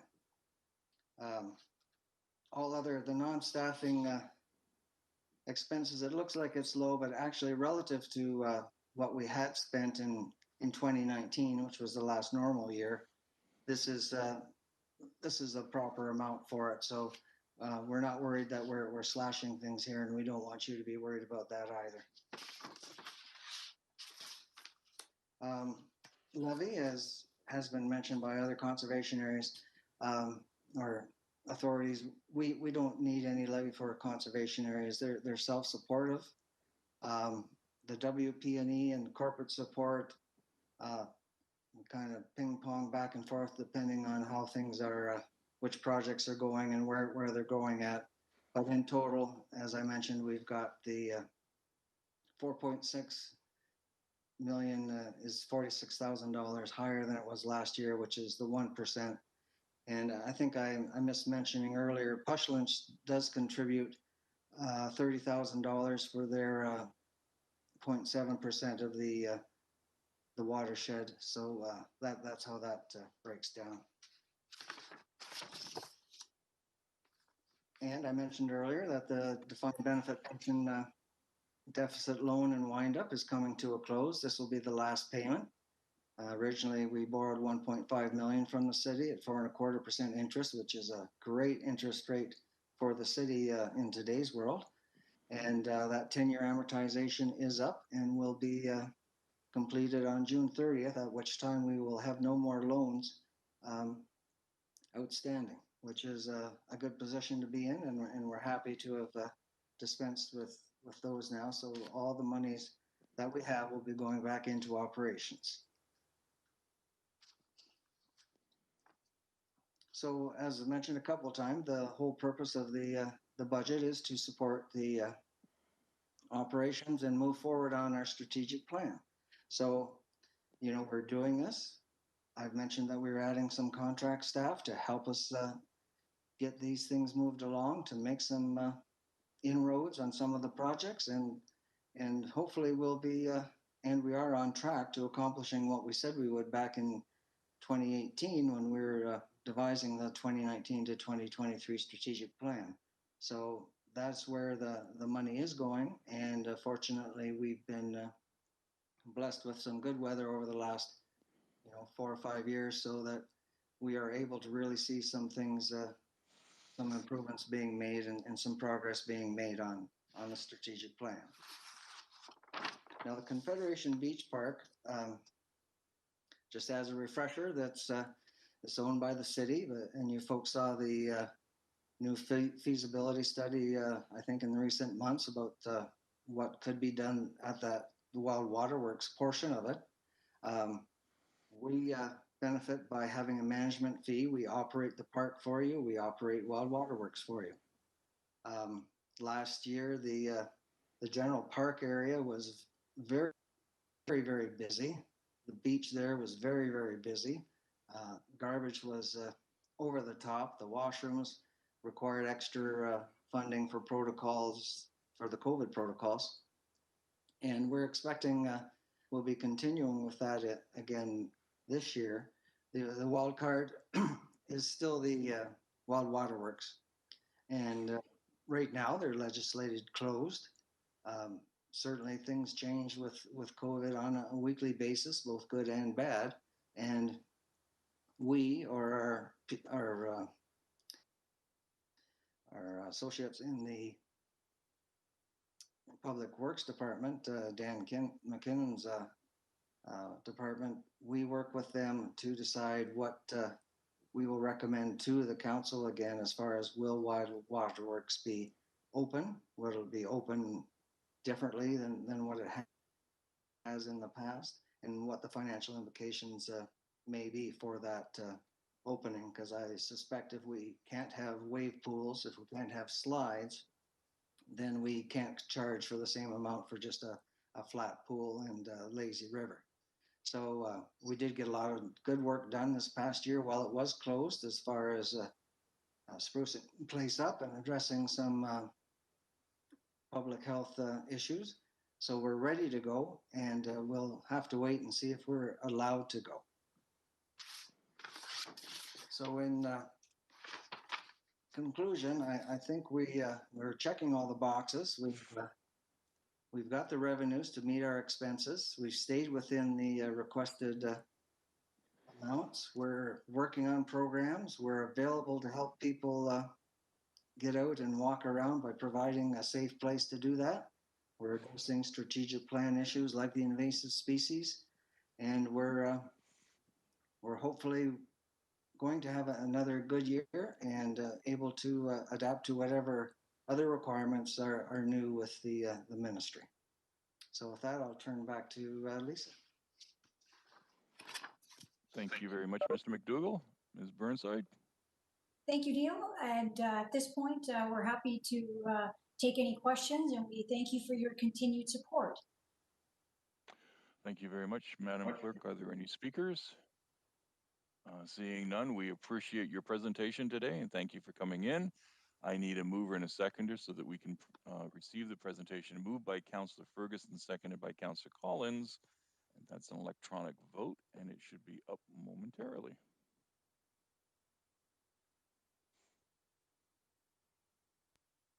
The vote is up. And if any councillor is having challenging submitting the vote, just give me the high sign.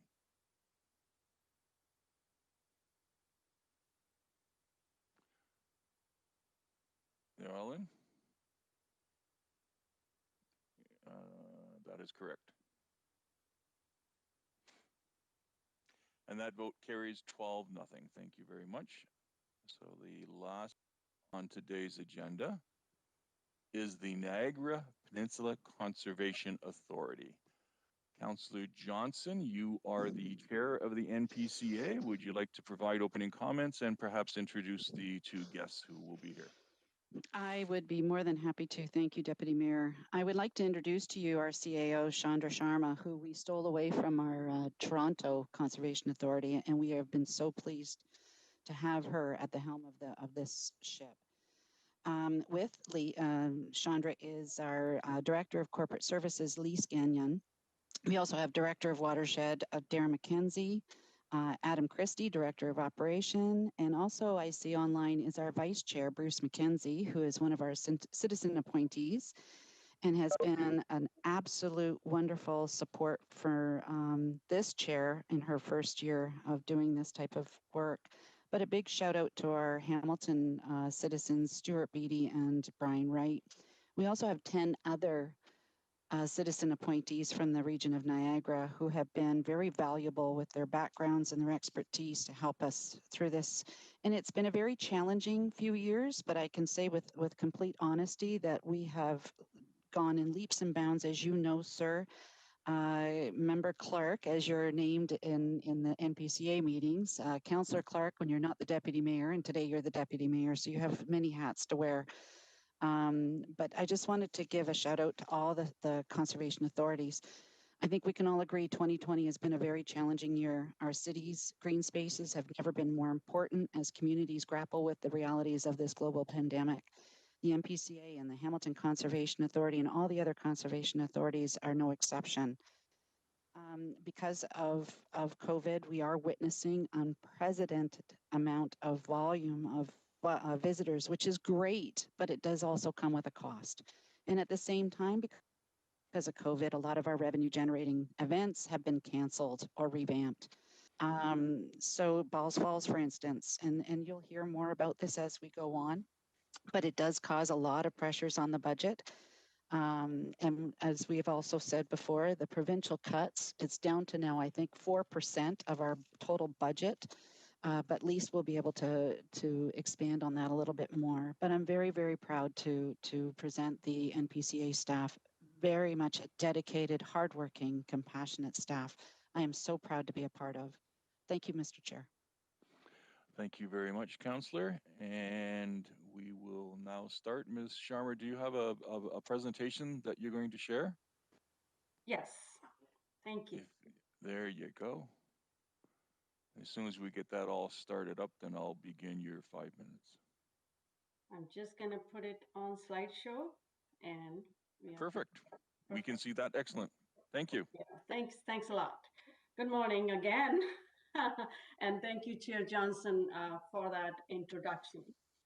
This is my first year going through your budget process, and I truly appreciate the collaborative relationship we've established with your professional team of staff. I'm going to take a moment to thank you for your contribution and support on some of the critical activities in 2020. Let me start by appreciating your finance team and their support in dealing with Binbrook health and safety matters. And we're really, truly thankful for what you've done for us. And we're on our way to complete that project before the opening season. And it's in time. Nobody knew we'll be dealing with a pandemic and the kind of pressures we've dealt in Binbrook. This is very helpful. We're also getting excellent advice from your city manager's office on governance-related matters. So I want to thank you for that. And we have received good support from your bylaw and police officers as we navigated through the pandemic at Binbrook. So that's all appreciated by NPCA board and staff, and I wanted to start with that. A little bit of an overview of what I'm going to present today. And Lise is joining me to present our financials for 2021. Just by way of context and introduction, there are some numbers on this slide. What I want to point out is that we have a unique watershed geography with 138 waterways, watershed, and diversity of soils, and 2 Great Lakes. So it needs a lot of work to manage all of that. Within the city of Hamilton, we have portions of 2 major watersheds, Welland River and 20 Mile Creek, and their sub-watersheds. And we're serving over 500 residents across our jurisdiction, which includes Niagara, Halton, and Hamilton. This slide is from our annual report that was published in 2020. With your funding support, we've made great strides, like Chair Johnson said, over the past few years in all areas of NPCA work, from updating our floodplain maps to a revitalized restoration program, watershed program, monitoring parks, maintaining high standard of customer service on the planning and development side of things. I'm also very pleased to share with you that we have undertaken a tremendous amount of work to deliver on Auditor General's report. And we're moving forward with a solid operational governance and policy foundation into the new year. And 2020 wasn't easy for anyone, including NPCA, and we navigated really well, thanks mostly to our wonderful board and their support, and also the staff of NPCA certainly made my job really easy. I also want to point that many of our programs and services support your strategic goals in the areas of sustainable growth, environment, infrastructure, public recreation, and engagement. In the next few slides, I would like to provide some highlights and progress on some of our programs area where we serve Hamilton communities. Let me start with our conservation areas. The portfolio of publicly accessible green space owned by NPCA and available to our communities includes close to 2,000 acres, 928 acres of Binbrook Conservation Area. Binbrook is becoming a major recreation destination for a lot of growing communities in Elfrida, Upper Stony Creek, Mount Hope, and adjoining GTA communities as well. Over the pandemic, it was a wake-up call for all of us. We could barely keep up with the pressures and the growing need of our residents and local visitors, but we managed. We were over capacity in Binbrook many times, many of the weekends, but we had a very good system and staff who managed all of this very well. This was the first year where NPCA embarked upon a survey to understand our visitors and where they're coming from. This analysis related only to our active conservation park. So overall, this year, we had close to 78,000 visitors to our 3 parks. And I'm very pleased to say that 71% of these were from NPCA jurisdiction, which includes the 3 major municipalities. And almost 30% of them were from Hamilton. So this gives me great comfort in knowing that we are serving our local communities well in Hamilton, Niagara, and Haldimand. Now, similar to other conservation authority, we also had to deal with parking, illegal activity, traffic, health, and safety of our visitors during the pandemic. We did lose revenue during the closures in March to May, but when we opened, we did pretty well, like all conservation authorities. So we landed okay from a revenue perspective in 2020. Despite these, we also left our properties open for passive recreation, so communities can come and enjoy. Even when our parks were closed, they were open for passive recreation, for keeping in mind the health and well-being of our communities. In 2021, we want to be better prepared. Okay, Ms. Sharma, if I can just stop you there for a moment, I need to do the same thing as I have done in the past. Councillor Johnson will move a motion to extend your time. Councillor Van de Beek will second it, and we'll have the vote, please.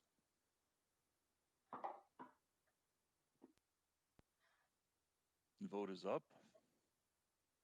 Thank you. Just give us a couple of seconds here.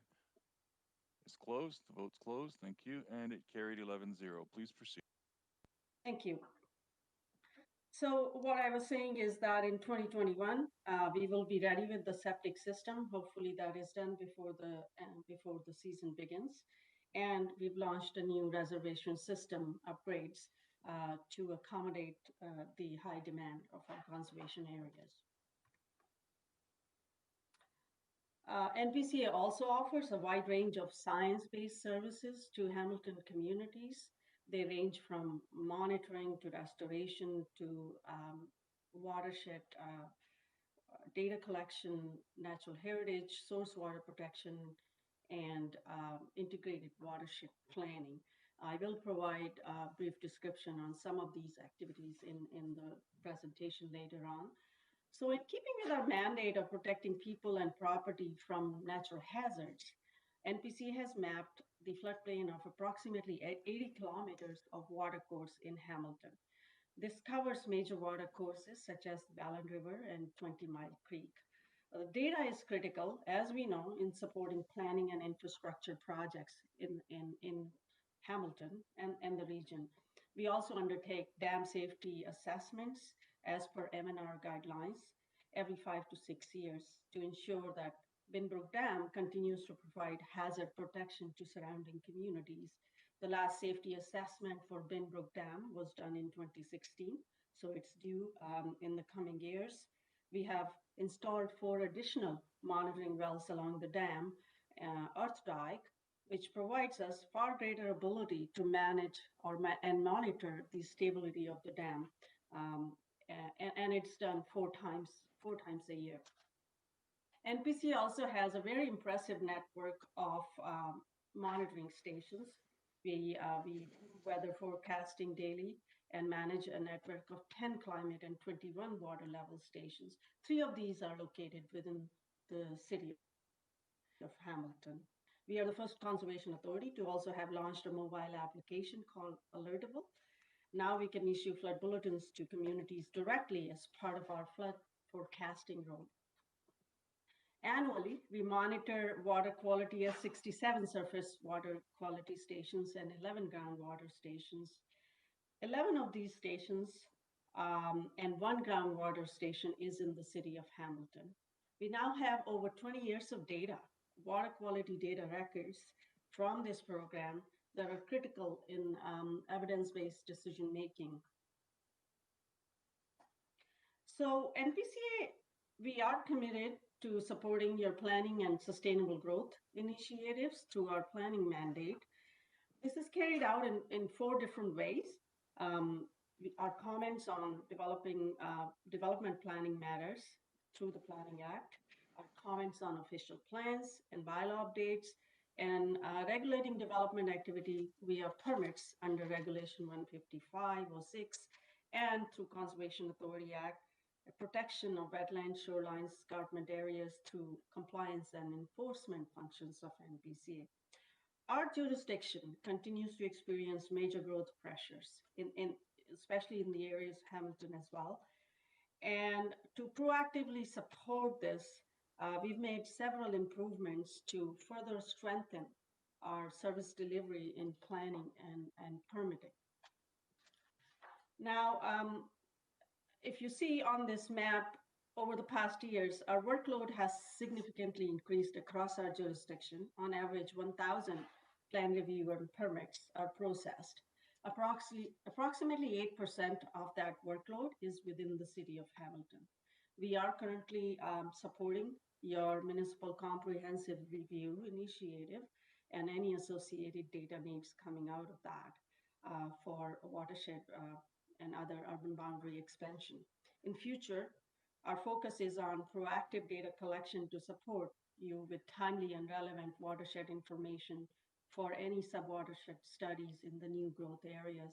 And I was really also pleased personally to see your staff applying a climate change lens to the MCR process and future growth and community planning activities. So we'll be happy to help you in that regard as needed.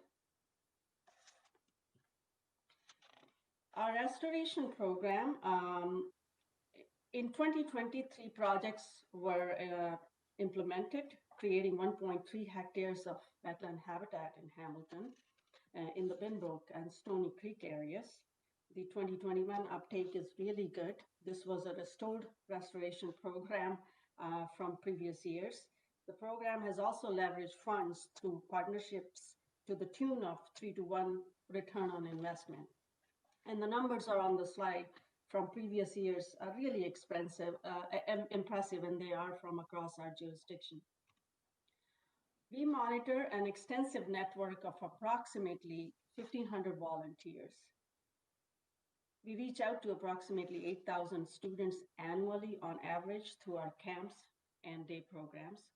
While most of our educational activities are at Balls Falls, we've also observed an increase in trust in programming from Hamilton area schools, and NPCA staff have hosted educational programs for elementary students at Binbrook, CA. We look forward to welcoming local schools to Binbrook, CA for outdoor environmental programming in future year.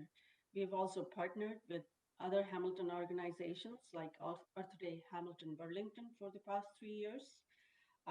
And they have worked with us on successfully planting through a TD grant program. Glanbrook Conservation Committee volunteers have been really impressive, working with us for many, many years on the Binbrook property, and it will continue to happen in the coming year. In terms of 2021, we do recognize that pandemic-related pressures faced by our municipal partners are critical and more important than any conservation authority, of course. We want to be respectful of your budget guidelines, and with that, we have kept it under within that 2% guideline you've provided to us. In 2021, our focus will be to maintain the same service levels and focus on completing the critical projects that we started in 2020. Our new strategic plan has been launched earlier this year with a very comprehensive community and stakeholder engagement plan. This will set the roadmap for future priorities and much required performance indicators for NPCA that we will use to report on all future activity.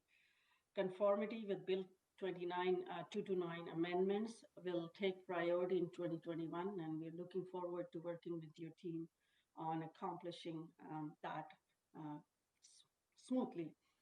The pandemic, of course, has brought unforeseen challenges for our parks, but also brought home the fact that we do not have up-to-date infrastructure to address these pressures. And this future, we have already started in 2020 an asset management planning program. Preliminary data analysis has provided us much needed insight into our state of good repair deficit. We will complete this plan for future long-term asset management planning, so we can then put our attention towards upgrading all of our important green infrastructure assets in the coming years. I just, by way of this slide, as you've heard from my colleagues, I want to share with you that conservation authorities have diverse sources of revenues. The two major ones are, of course, municipal levy and self-generated revenues. Municipal levy from Halton is matched with NPCA's self-generated revenues. We are respectful of your taxpayers. We optimize every dollar that you give us by matching it with approximately $6. And in considering our 2020 budget again, I'll say we have been very respectful of your guidelines. I will now hand it over to Lise to give you a very quick overview of our 2021 financials. Lise, can you please take that up? Yes, thank you, Chandra, Deputy Mayor, and Council members for the opportunity to speak to you today. I will start by indicating that our 2020 operating results, similar to the Hamilton Conservation Authority, have been very stable. We have availed ourselves of the wage subsidy programming as well, which has been able to offset some of the revenue shortfalls as a result of the pandemic. So going into 2021, we are in a stable operating position. The chart in front of you speaks to the split in where our dollars come from. So municipal funding represents the largest portion of total revenues at 63%. Hamilton's portion of this general levy is just over 21%. Self-generated revenues, so camping, special events, fee-for-service, educational programming, permits, and fees constitute 27.18% of total revenues, and that is up just under 2% from prior year levels. Next slide, Chandra, please. So these two charts represent our operating and capital budgets. So overall expenses are up 3.9%. 2% of that is funded through an increase to the general levy in keeping with the City of Hamilton's budget guidelines. And the residual is funded through self-generated funds. So the 1.9% for a total of 3.9. Salaries and benefits represent NPCA's largest expense at 67% of total. From a capital standpoint, the total capital envelope for 2021 is $1.815 million, funded by special levy to municipalities of $1.465 million, and the residual balance from external sources. I would suggest the foundation and OPG as two sources for that. Shared projects are those benefiting the entire watershed, and the best example of that would be IT-related projects. They're allocated to each municipality in accordance with the 2021 levy apportionment. Next slide, please. So this slide represents the levy apportionment as provided to NPCA by MNRF, and it's the current value assessment data provided from MPAC. So there were some slight changes to this, to the levy apportionment for 2021, and Hamilton's portion increased marginally from 20.9% to 21.16% for 2021. The levy summary on the right-hand side outlines where the levy shakes out for 2021 rather. So Hamilton's consolidated levy for 2021 is 1.5 million, which includes an increase of $29,000, which keeps us within the 2%, in spite of the fact that the apportionment ratio has increased for Hamilton, albeit marginally for 2021. At this point, I'll return it to Chandra, and I thank you for your support. Thanks, Lise. Good job, Ms. Chandra. Thank you. We will take any questions. We want to thank you for your continued support and looking forward to working with your staff in 2021. Thank you. If you could please unshare your screen so I can see the counselors. Thank you very much. Are there any questions or comments for this presentation? Seeing none, may I have a mover and a seconder to receive the presentation? Moved by Councillor Johnson and seconded by Councillor Collins. And it's an electronic vote, and it will be up shortly. Lickety split, look at that. Okay, is anyone having challenges submitting their vote? Councillor Farr is giving me a thumbs up. We have everyone.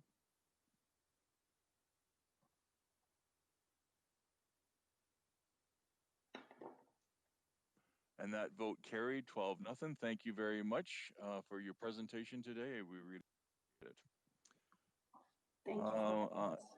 Thank you. I'm moving on now. Are there any notices of motion today? Seeing none, I need a mover and a seconder to adjourn the meeting. Moved by Collins and seconded by Pearson. All those in favor? It's electronic vote. Don't forget that Wilson has asked that her resolution will be put over to the next meeting. January 28th, thank you very much. And the adjournment vote carries 12-0. Thank you for your cooperation today and have a wonderful day. Thanks, Deputy Mayor Clark. Thanks, Brad. Great job. Thank you, Councillor. Good job as always, Brad. Thank you. Thank you.